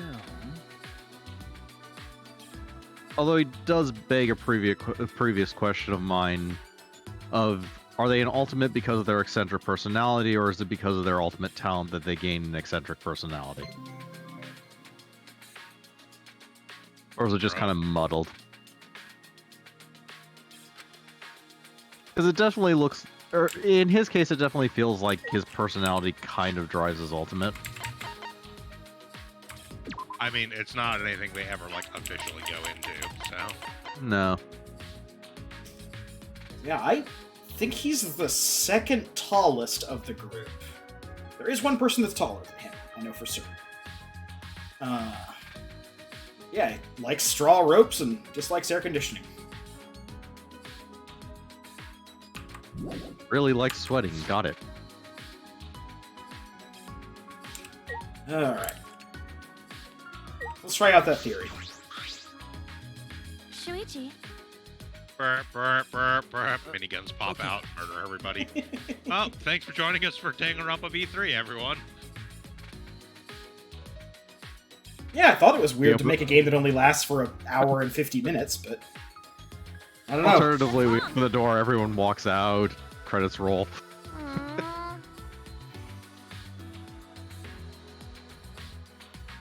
Are you okay?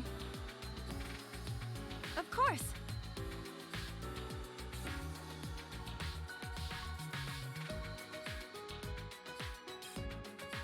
So technically speaking, there is a way to finish the game in Chapter 1. Ah. There is an ending you can get in Chapter 1.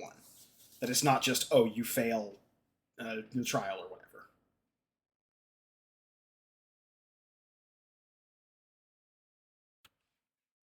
And a bunch of kill bots. A cage? A wall?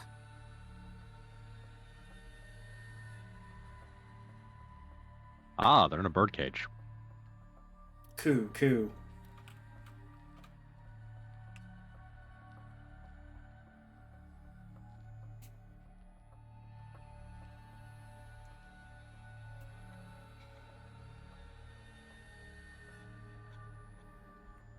What is this? We're trapped? Obviously, it's reality What's TV. On. Rise and shine, Earth sign! Been a while. Hey, Honestly, I was expecting that many minutes, so...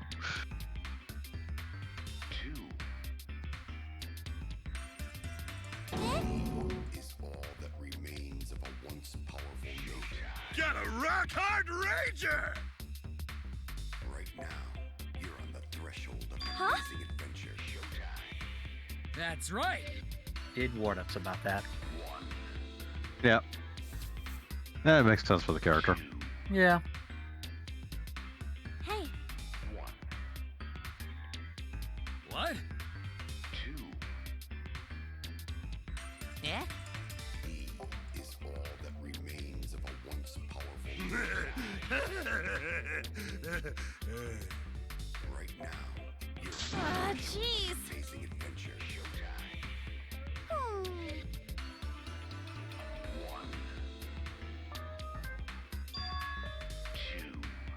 Makes me wonder why you keep talking to them. Well, actually... He is all that What? remains of a once powerful nation. Right now, you're on the threshold of an amazing adventure.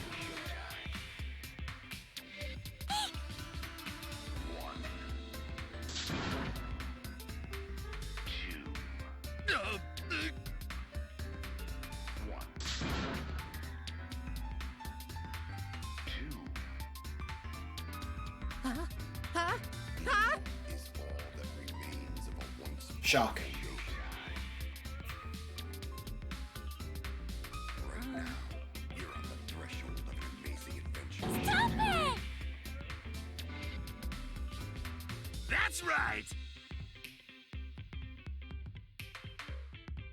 Huh?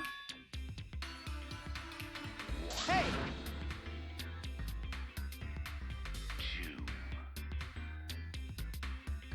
Wait! Now, Monodam explained it pretty succinctly. ... Is all that remains Damn of it! once powerful Yokai. Right now, you're on the threshold of an amazing adventure, Yokai.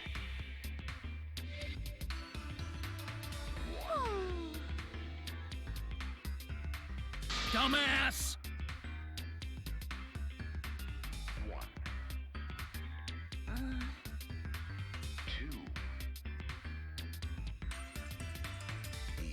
Is all So. that remains of a once powerful Yokai.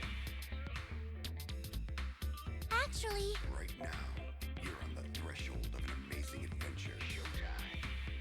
huh?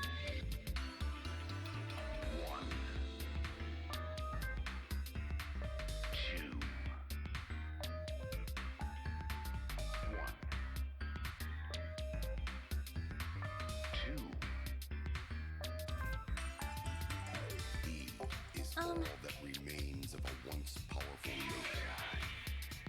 No. Right now, you're on the threshold of an amazing adventure, Yokai.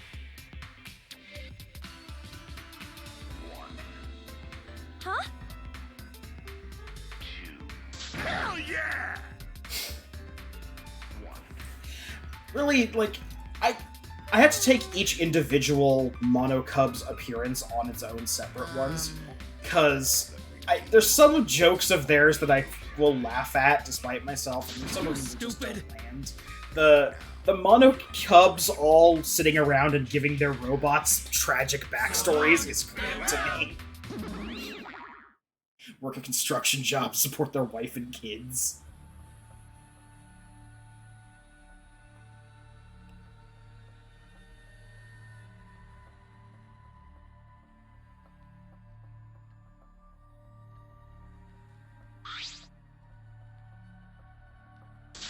Jeez. All right, I'll be right back. Yep.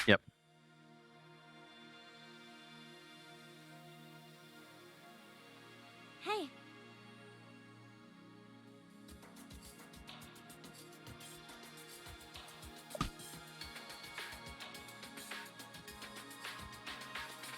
Ow! Then I slapped him 4 or 5 other times because it was fun.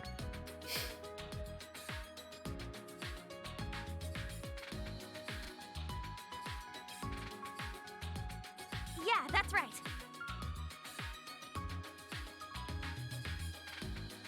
Yeah.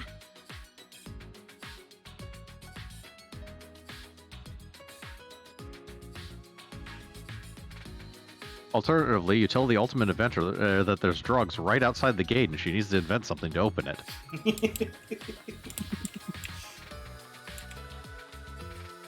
Cafe, dolphins. Can't get through the dolphins. Cannot sidestep around things. We are Crawl stuck. through the log.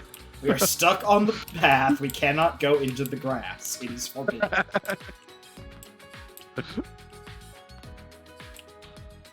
There is a path that goes around the school here. Oh, fallen log. Yep, fallen log. Can't go that way. There's a entrance to the dining hall here. But I feel like that log is going to get cleared at some point. Ah, it's almost like you've played a video game before. Well, let's meet this individual. Jeez.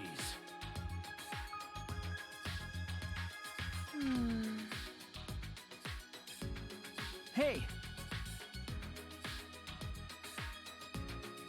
Hey! Huh? Listen up. Yeah.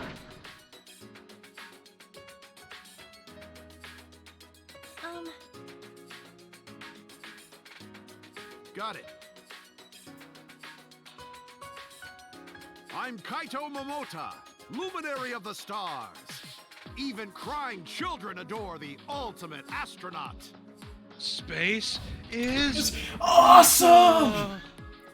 Kaito Momota here is voiced by Kyle Hebert. He was the one I was referring to when I said might actually rival Wendy Lee, just because he's also been in the industry for a bazillion years. Is Kiba Inuzuka from Naruto, is the voice of teen and adult Gohan from Dragon Ball Z, along with like 10 other characters. Excuse me. Is Karasu from Yu Yu Hakusho, is Kakyoin in JoJo's Bizarre Adventure.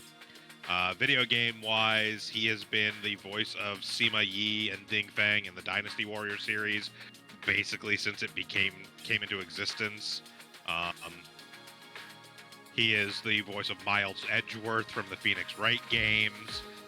He's like done the voice of Professor Oak in a few of the games where Oak has actually had a voice. Yeah, he's again, his list of credits is very long.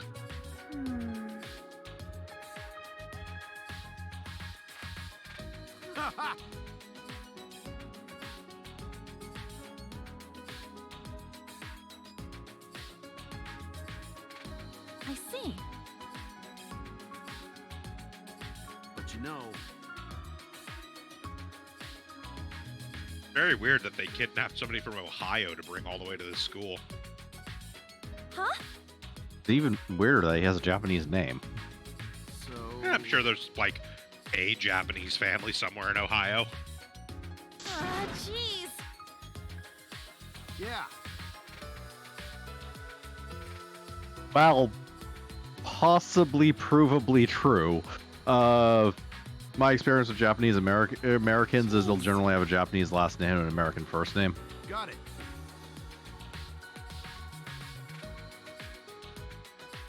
So he could be an exception in that respect. Yeah. But Regardless, I'm fairly certain he's not from Ohio. Well, he's not an astronaut. It's just how these things work.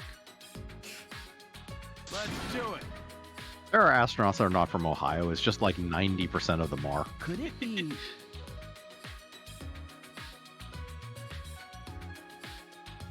Shut up.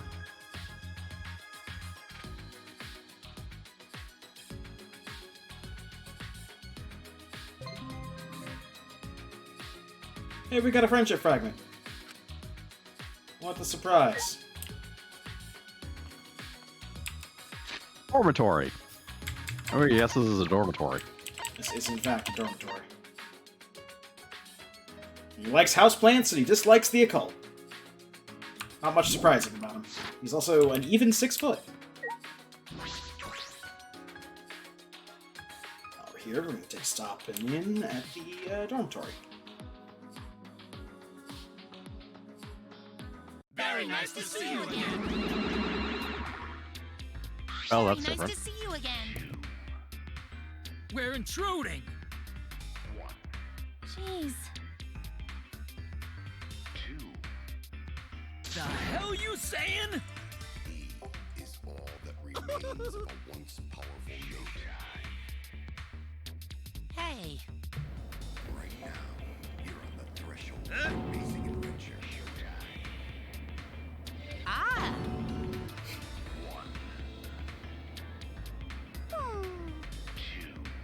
This is a disturbing conversation. So long. Farewell. We pretty much just had that conversation to have that disturbing conversation. Could it be?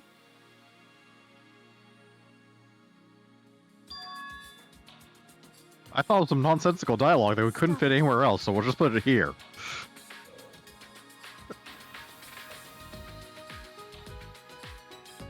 Alright, so yeah, this room... So we got, Let's get... yeah, we've got our dormitory here and the super high school level 2B cosplayer. Yep. How? That's not a 2B cosplayer. There's too much clothes. Yeah, but she's got the voice right. Sad as that is to say.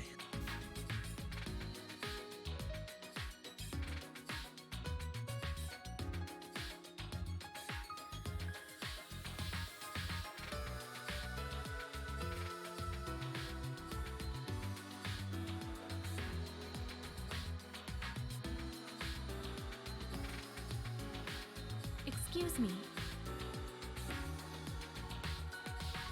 I am Hirumi Tojo, the ultimate maid. Please let me know if you require my service.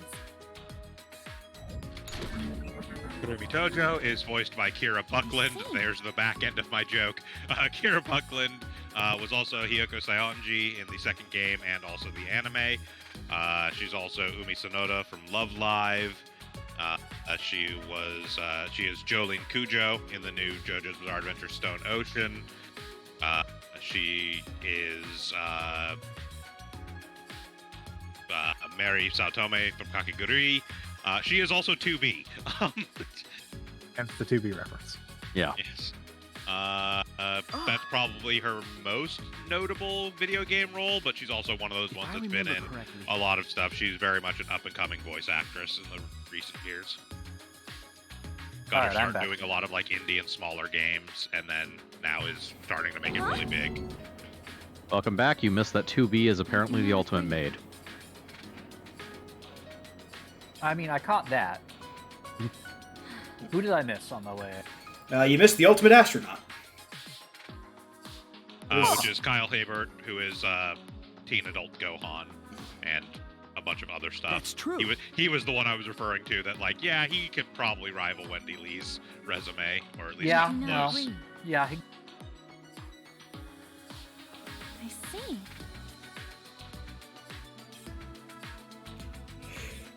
May I? Fun fact about Kira Buckland that is always very funny to me to remember. I don't remember if it was like her first actual paid voice acting gig, but it was at least early on in her paid voice acting gigs. Was being paid to do the announcer voice for Super Smash Flash. Huh. For everyone.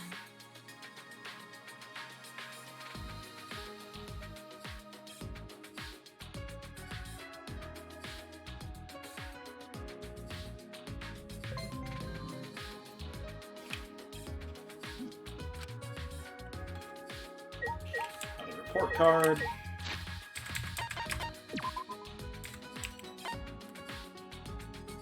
Likes cleaning, dislikes taking days off.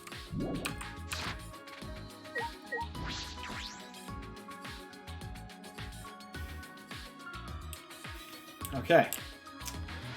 Not to bury the lead, but it's time to go meet my favorite character.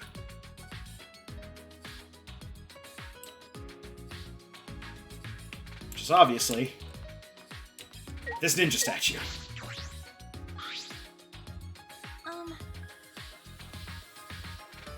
You're right.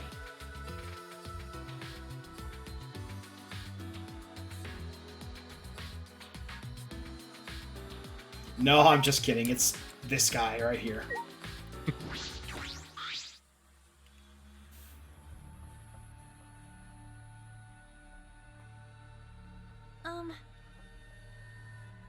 Well, his appearance at least makes that obvious. Thank you. Huh? Sorry.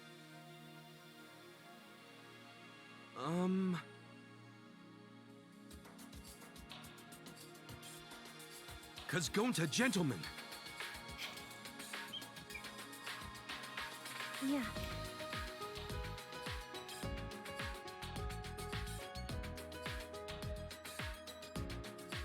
Oh.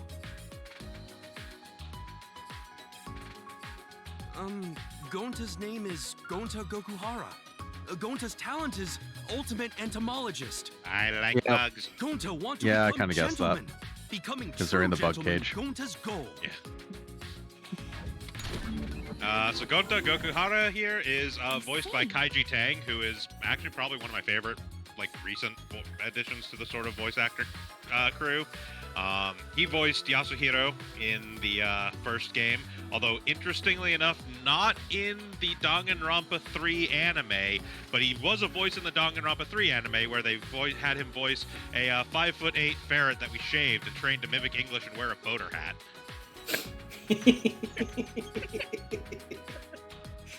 Other notable roles from Kaiji Tang, the more recent Berserk series, he was the voice of Guts.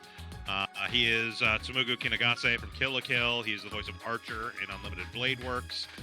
He was the voice of Detective Pikachu in the Detective Pikachu video game, specifically. He is the voice of Kenshiro in the Fist of the North Star Ken's Rage game that I liked, even if it did break over its own weight. Couple other things, but is another one of those sort of incoming voice actors that has gotten more popular in recent years. Also was one of the characters in Kamen Rider Dragon Knight. We won't hold that against him. Yep. Sorry, Emmy Award-winning Kamen Rider Dragon Knight. Yes, it's very important you specify that at all times. Sorry. Because it is probably the single funniest thing you could ever say in the English language. If you ever need evidence that award shows are complete fucking bunk, Kamen Rider Dragon Knight won an Emmy.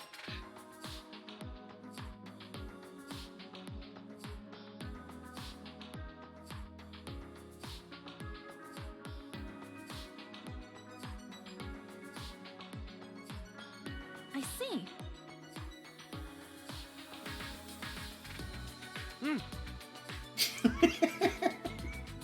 Huh?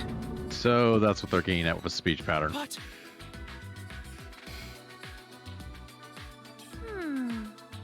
Yes, Gonta is like he's a Tarzan, basically. Yes.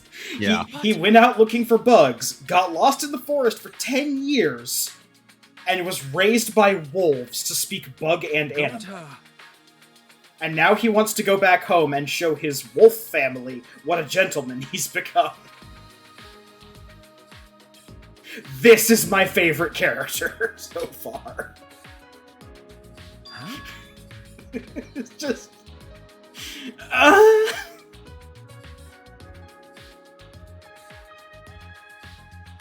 mean... Amazing! Oh god, and of course he's the one that goes berserker mode. I love it. Wait! Oh god, don't say you hate bugs. But how? That's not true. Okay.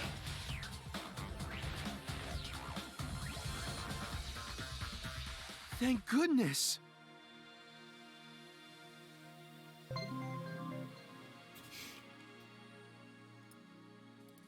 Alright.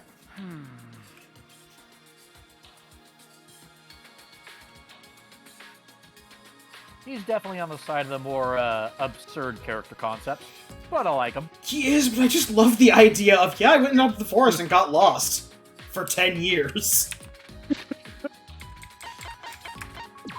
And so far, he's a likable character, so that's good.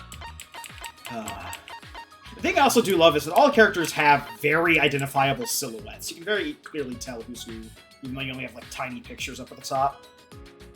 Yeah, that is actually nice. It does help distinguish the cast. Yeah. So, Gonta is our tallest character. He is 6'6". Likes arthropods, hates bananas.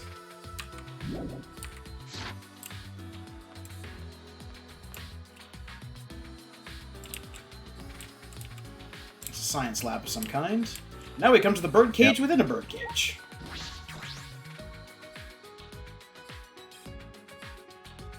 Ryan of Judgment.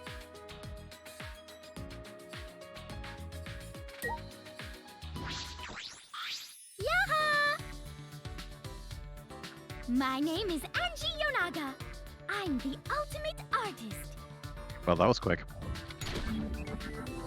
So Angie is voiced by Cassandra Lee Morris.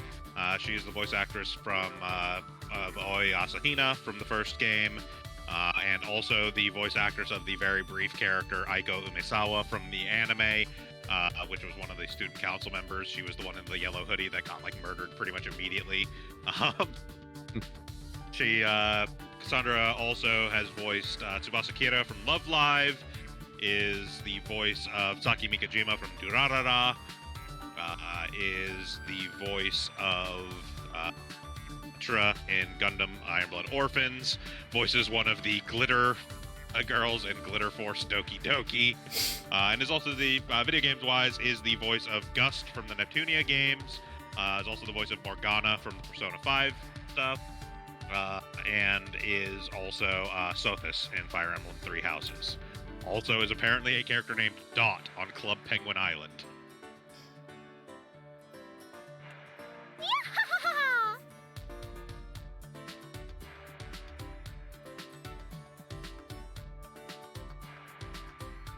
Kazatua says so. Huh?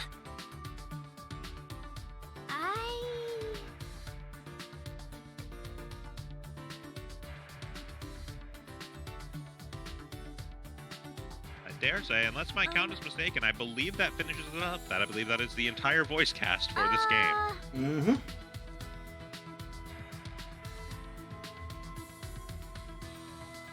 That is obviously like straight up Monokuma hasn't shown up yet, So but divine. again, that's just Ryan Beacock, who is also voicing one of the Mon Cubs. So But yeah, this is the last of the students that we have to meet.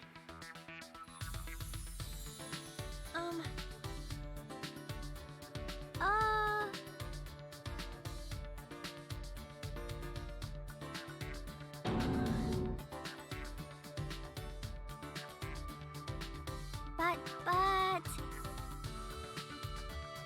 Also, my god is a god of blood. Atua wills it.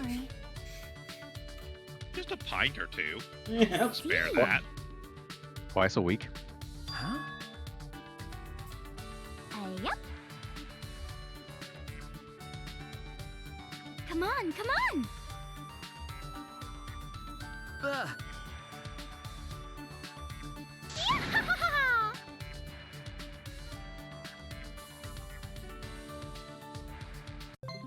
I'm liking her.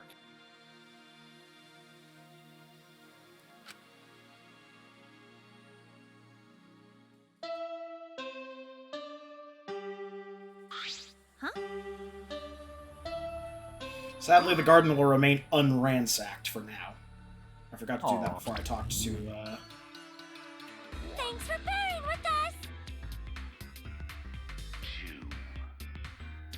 You bastards! All right!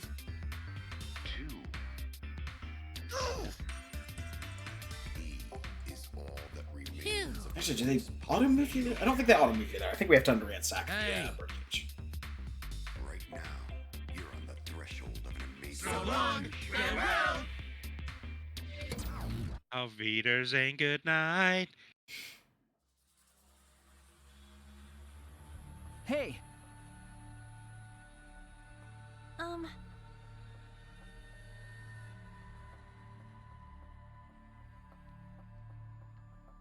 You're right.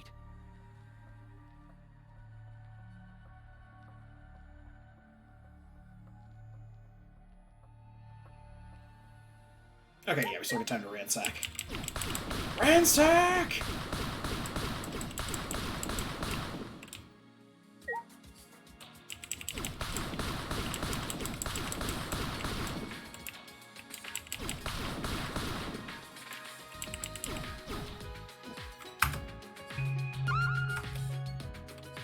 Monitors, so let's head out.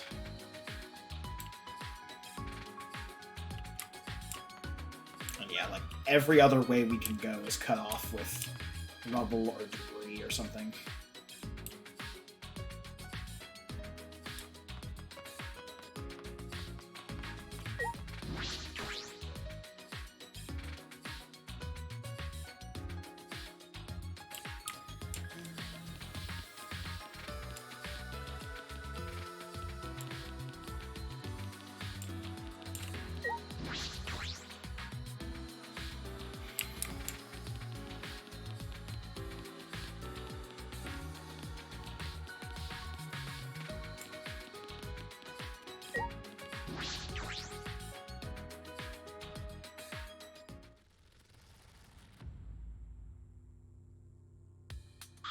Do you agree?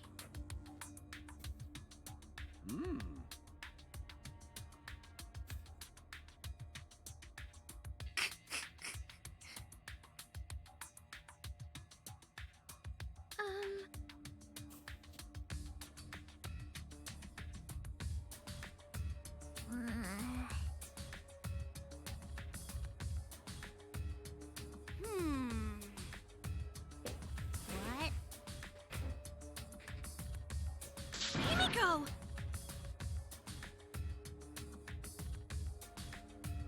It's magic.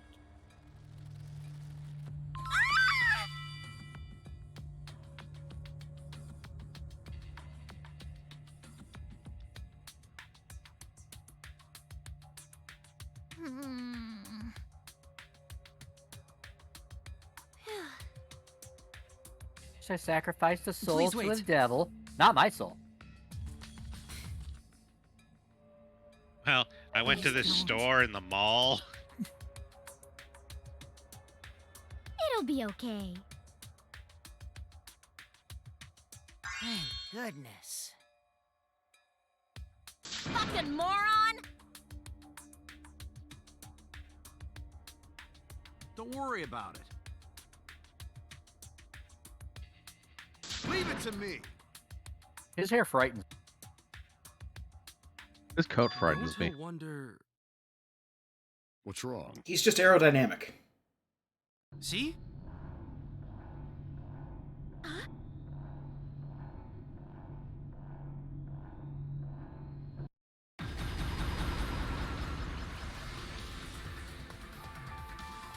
All right, these. Yeah. Rise and shine, Earth sign!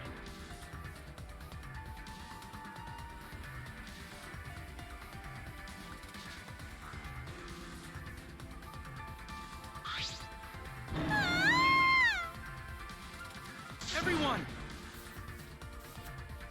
What? Wow. Hell yeah!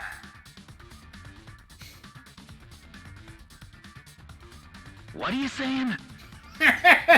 Again, it's a dumb joke, but I like it. Hey!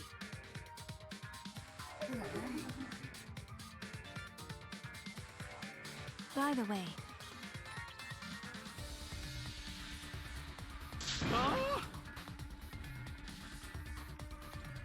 It's okay. Guy's design makes me think of one of the side characters from Right. Like the guy who was on the first trial. Then I can see that.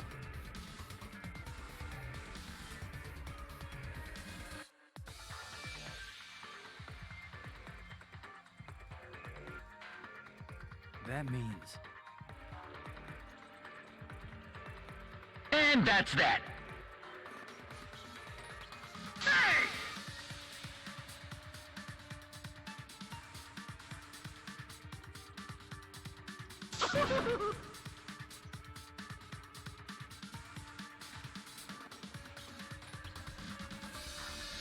It's a killing game. Huh? Thank you, Monodam.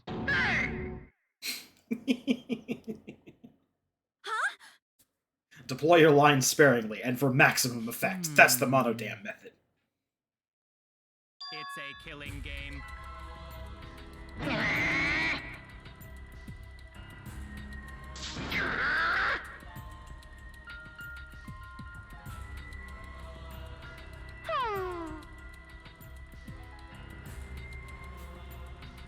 Okay.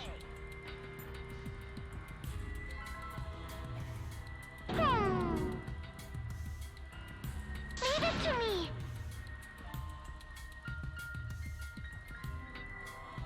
What are you saying? Oh well.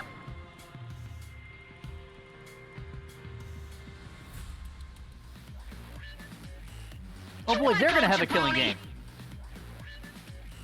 Who you calling jabroni? Jabroni?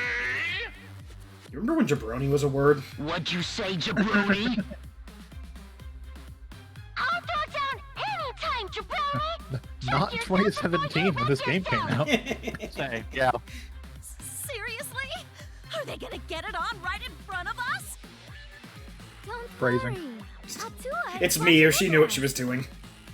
In a situation like this, is he just going to watch? Either way, it's too dangerous. We need to get out of here, or else. Now. What? Ah, a mystery voice. We certainly don't know who this is. You gotta knock off this awful fighting. Oh, that voice!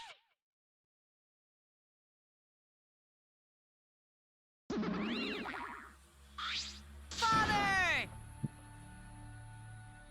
Papa Kuma! Daddy! Huh?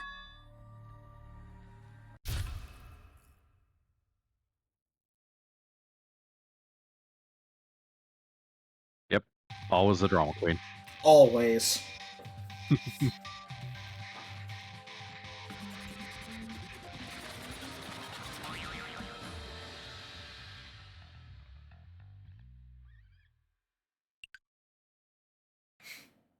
I am the god of this new world!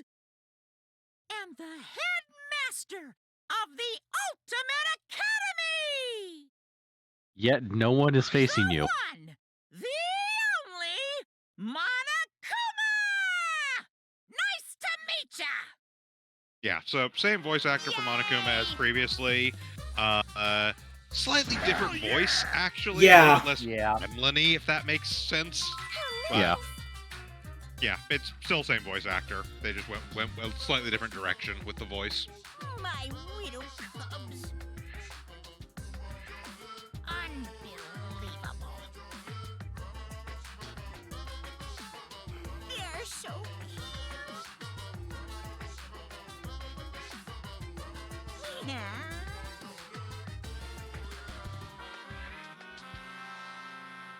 Pops! Don't be stupid.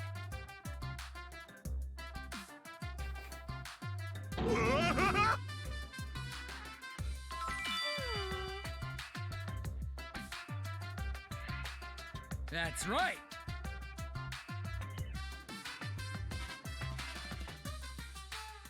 It's getting interesting. Super Monokuma 2, Super Monokuma 3, and finally Super Monokuma 4. Yeah, that was the downturn of the series. Say it. I'm not mad. Ah, Father just transformed into a Super Monokuma God, Super Monokuma. Amazing. That's only possible when 6 Monokumas of pure heart are gathered together. It's the power you bust out when you really want to fuck the world shit up! A power you only see when the gods themselves do battle. I don't know if they're clear enough to what it's supposed to be working. No idea. Well, I mean, in fairness, I don't think we have one Monokuma that's still in the process of, like, you know, that's still in their mother's belly because their mother's still pregnant. I don't like. There is a quote female Monokuma there, but I still don't want to think of that concept. Because there's none worth remembering.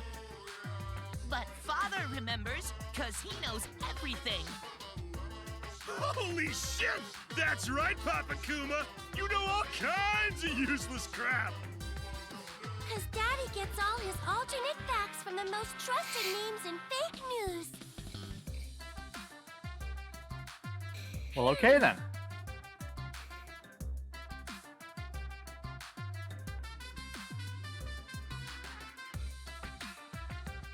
Yeah, that's true.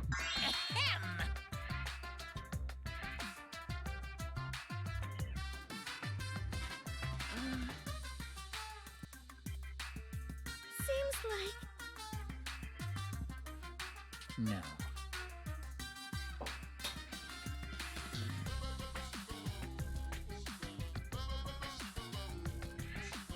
You're really bugging me.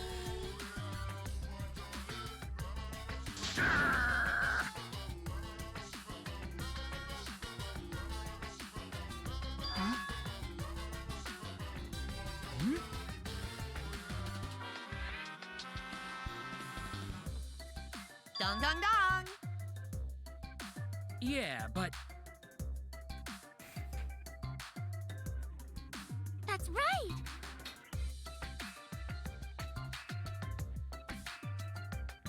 Sheesh. I just want to go back to my tennis murder story. Is that too much to ask? Although, to be fair, I would like to see the tennis murder story. How?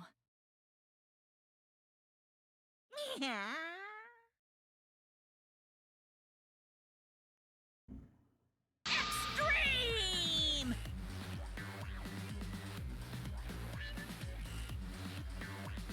In fairness, it wouldn't be Monokuma if he didn't phone things in. Please stop! Huh? Go to never do that! And another thing.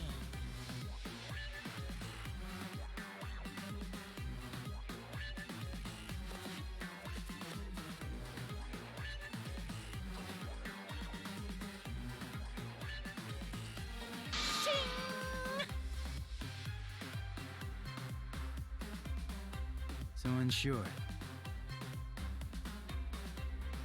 You gotta be kidding me!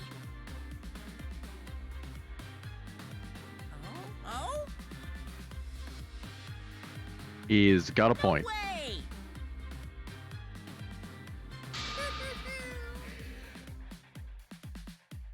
Huh?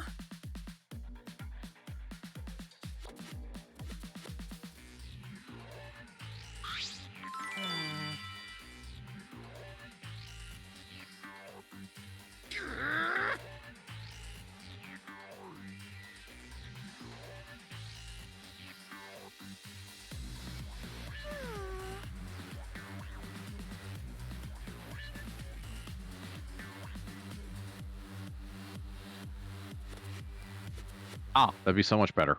You stupid! Everyone?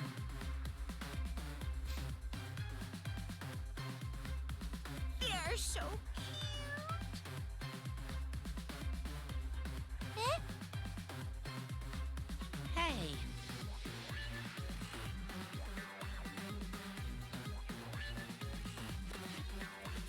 Hey.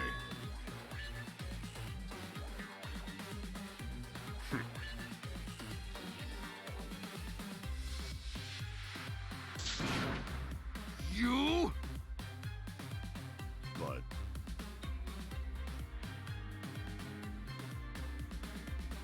No way!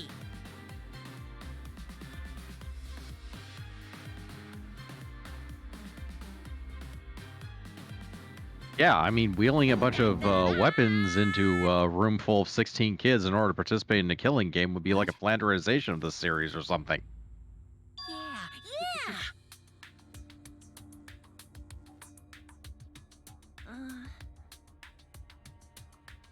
Okie dokie! Alright, so if one of you maggots kills someone, you all gotta take part in a class trial. The class trial is where the blackened killer faces off against their spotless classmates. It's where you punk-ass bitches argue over who you fucking think the blackened is. After that, it's voting time! And if the majority of you idiots vote correctly... Then only the Blackened killer will receive punishment. So, girl, just imagining all the blood and gore makes me want to puke. After the blackened is punished, the rest of yous will just keep right on living together. But if you vote for the wrong person during the class trial, the blackened gets off scot-free, and all the spotless students get punished instead. Hell yeah! Them's the rules of the class trial! Woo-hoo-hoo! Oh!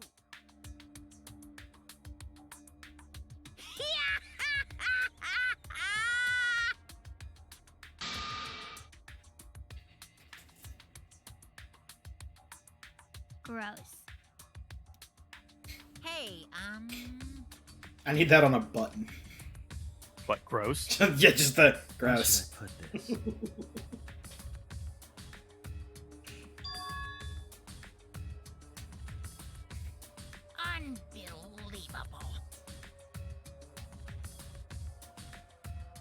Listen.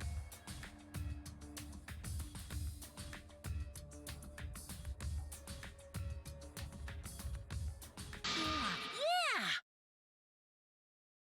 Huh?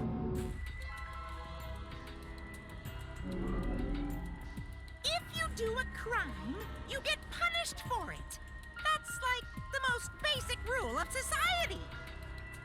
But this is a killing game, so the punishment for murder is a bit more permanent. Hell yeah!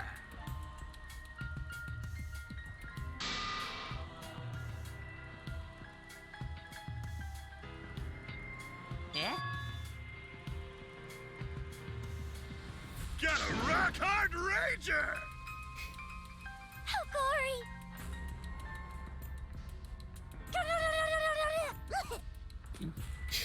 Ah, man. Lorp. Got a rock hard rager!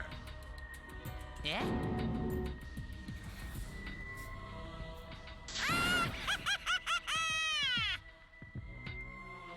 What? Well now.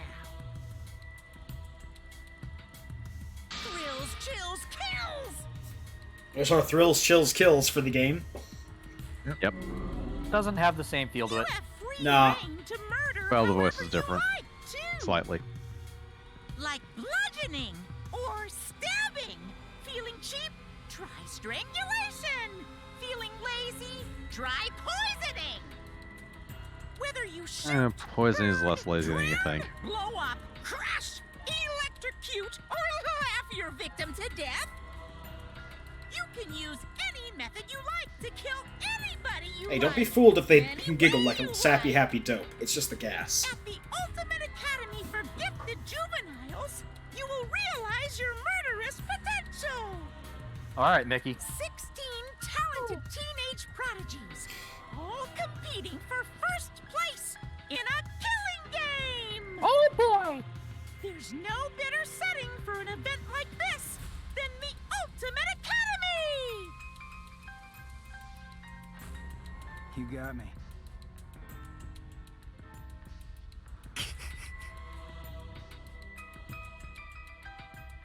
But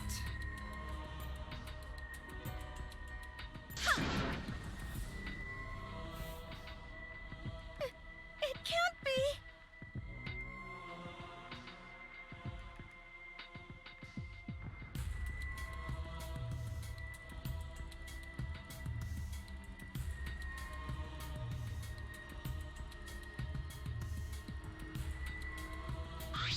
It's no use. If someone offered me killing game, I'd say no, thank you.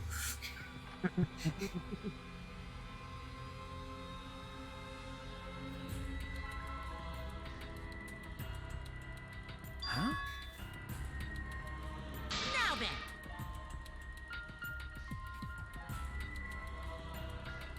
He's a huge fan of literally. Ah, jeez. Oh? Stop it. That's wrong. Would you do it for a Scooby snack? I'll do it. Okay, apparently she'll do it. I'll do it for Scooby. Well, that was a quick turnaround.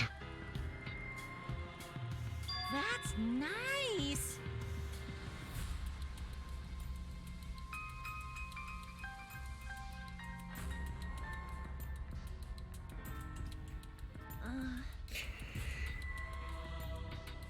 I love it.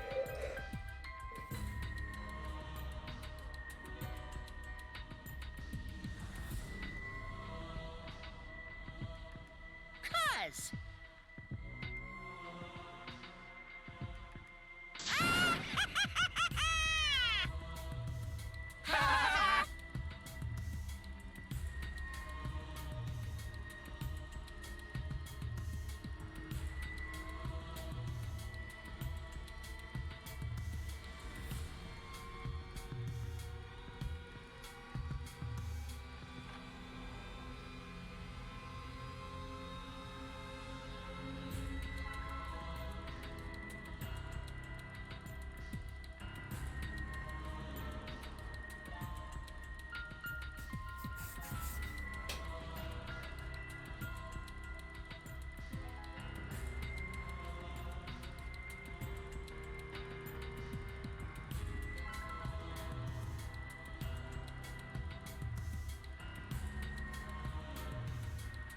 Okay, you have the magical hair antenna of our protagonist.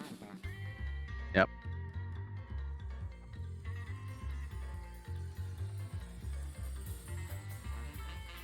And now for the intro. Now for the actual intro. We got one intro already. Yep. This is apparently a James Bond film. I was going to say early on that, man, makes me think of a James Bond opening. And then there was that.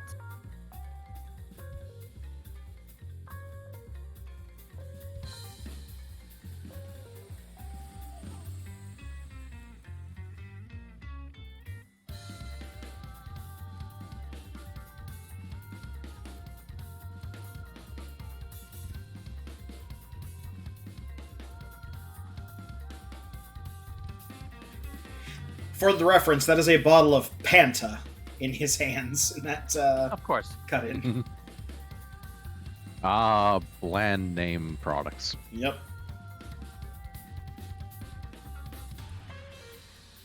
They had a lot of fun coming up with fake product names in this one. At least from the little bit that I've seen so far.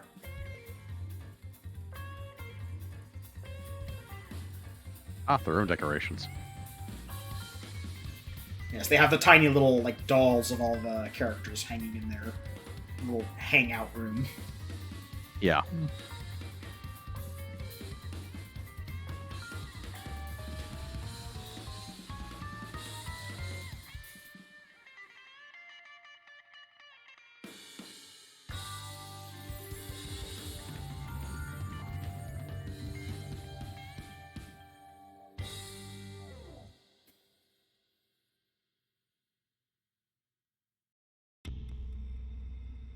And that is the end of the prologue. Ultimate Revival. Yep. We've obtained our first of the completion presents. Ultimate Academy for Gifted Juveniles badge.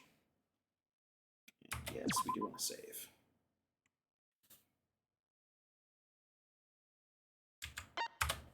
It's a long prologue. That is a long prologue. That took just about 2 hours. 2 hours, yeah. 2.5. Yeah.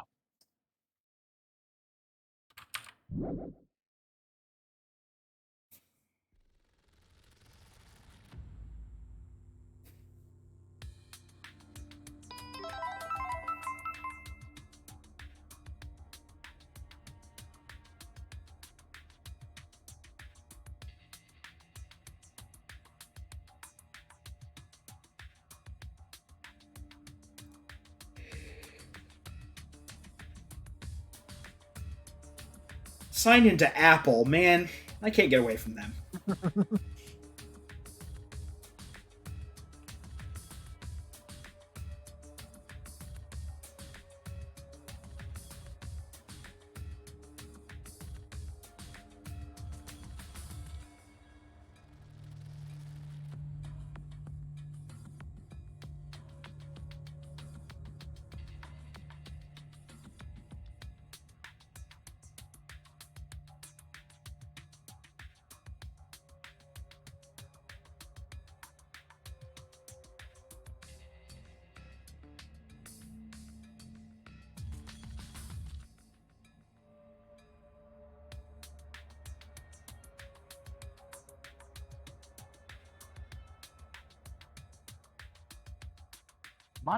The Monocubs, on the other hand, you can beat the shit out of all you want.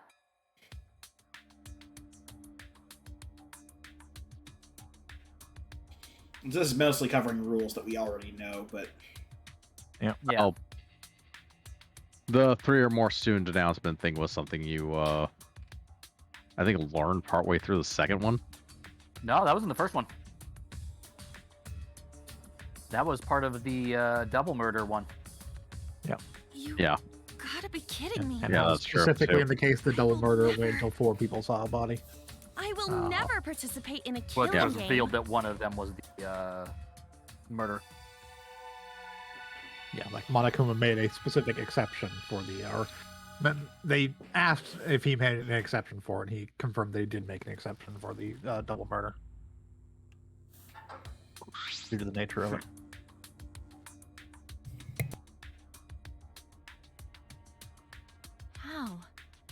Oh, damn, his character design. So off-putting. But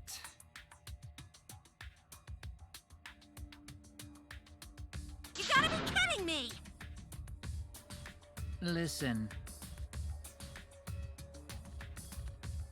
Oh, yeah!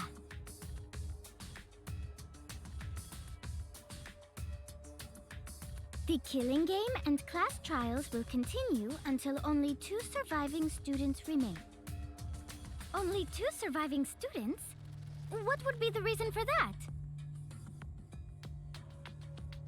that's... Yeah. Yeah. I see! Always messing around. Don't screw around.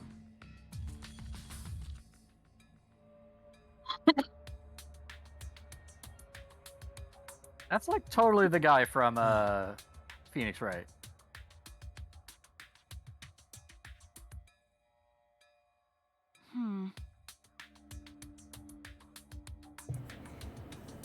What? No, that's just Leon with a taller haircut. Yeah, effectively. That is just Leon with a like weird ass haircut. Shut up!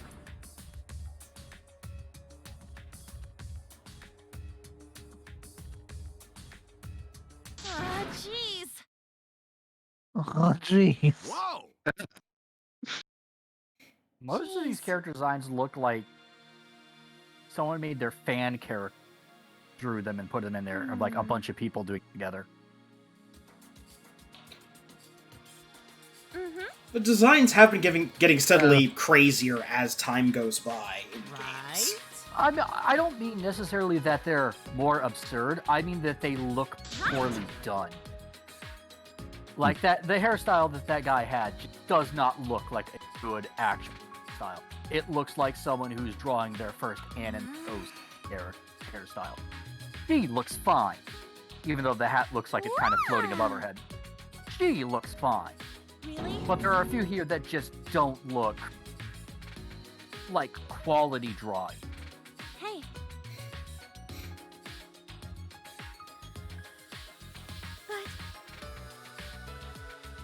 It does not help that a lot of them look like they're different art styles wait. all thrown together. Which I know is somewhat happened previous. This one is just far more obvious. Got it?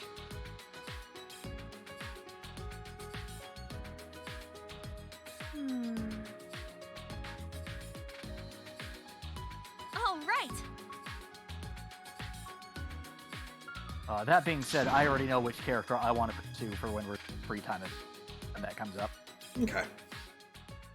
Because I gotta know more about that man who killed Mafia with the tennis racket and an iron ball. I gotta hear more about that. Tennis-based murder. Uh-huh. Yeah.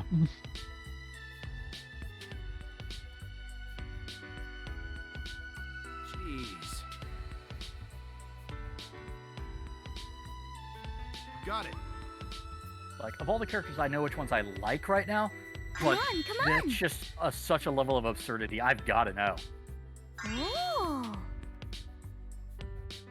Wow, impressive. Hey! Yeah? She's my second choice, by the way.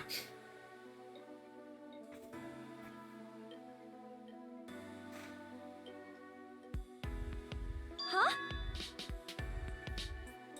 So we can't go on the grass.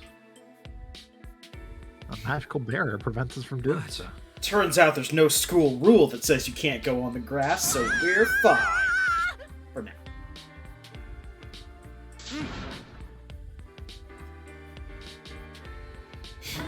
No. Amazing. Either way.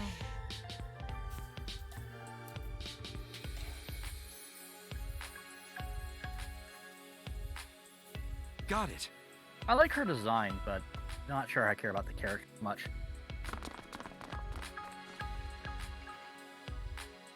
I mean, she's easily the most terrifying person here. I've seen what anime maids can do.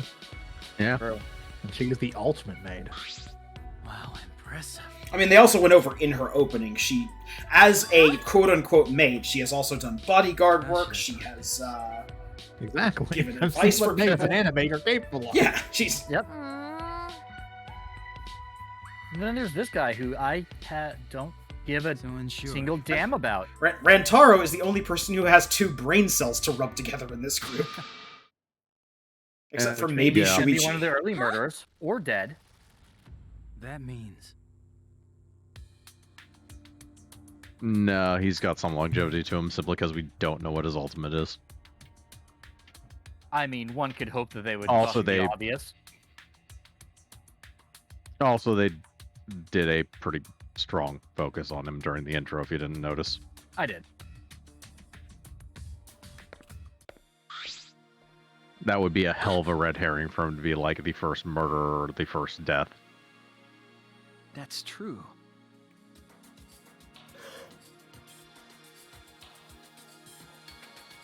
I hope someone kills this guy just because he wears his hat crooked. Sorry. He's really just disguising a bad haircut. No. I mean, you could still wear a hat forward to disguise a bad haircut. But He No, can no. choose the hat, remember? Magically put on his head.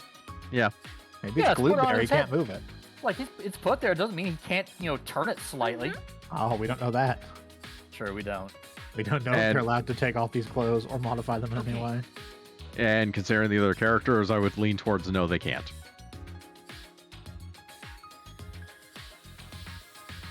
The Terror of Monokuma. All right. And that is actually going to be a good stopping place, knowing what I know about what's coming up. This is as good a time as any to call it, so we are going to go in and we're going to make a save real quick.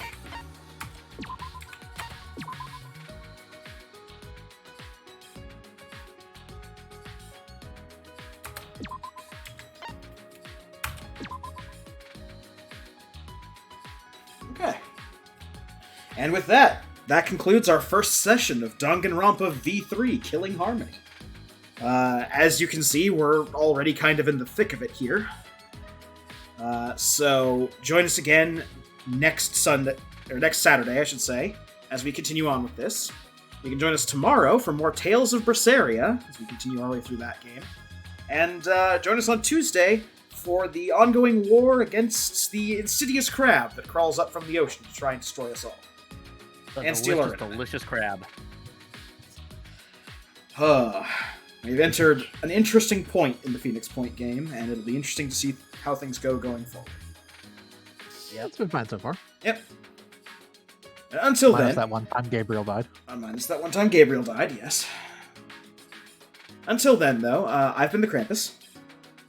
I've been Bograt. I've been Shiv. I've been Hunter Green. And I'm Vincent. Alright.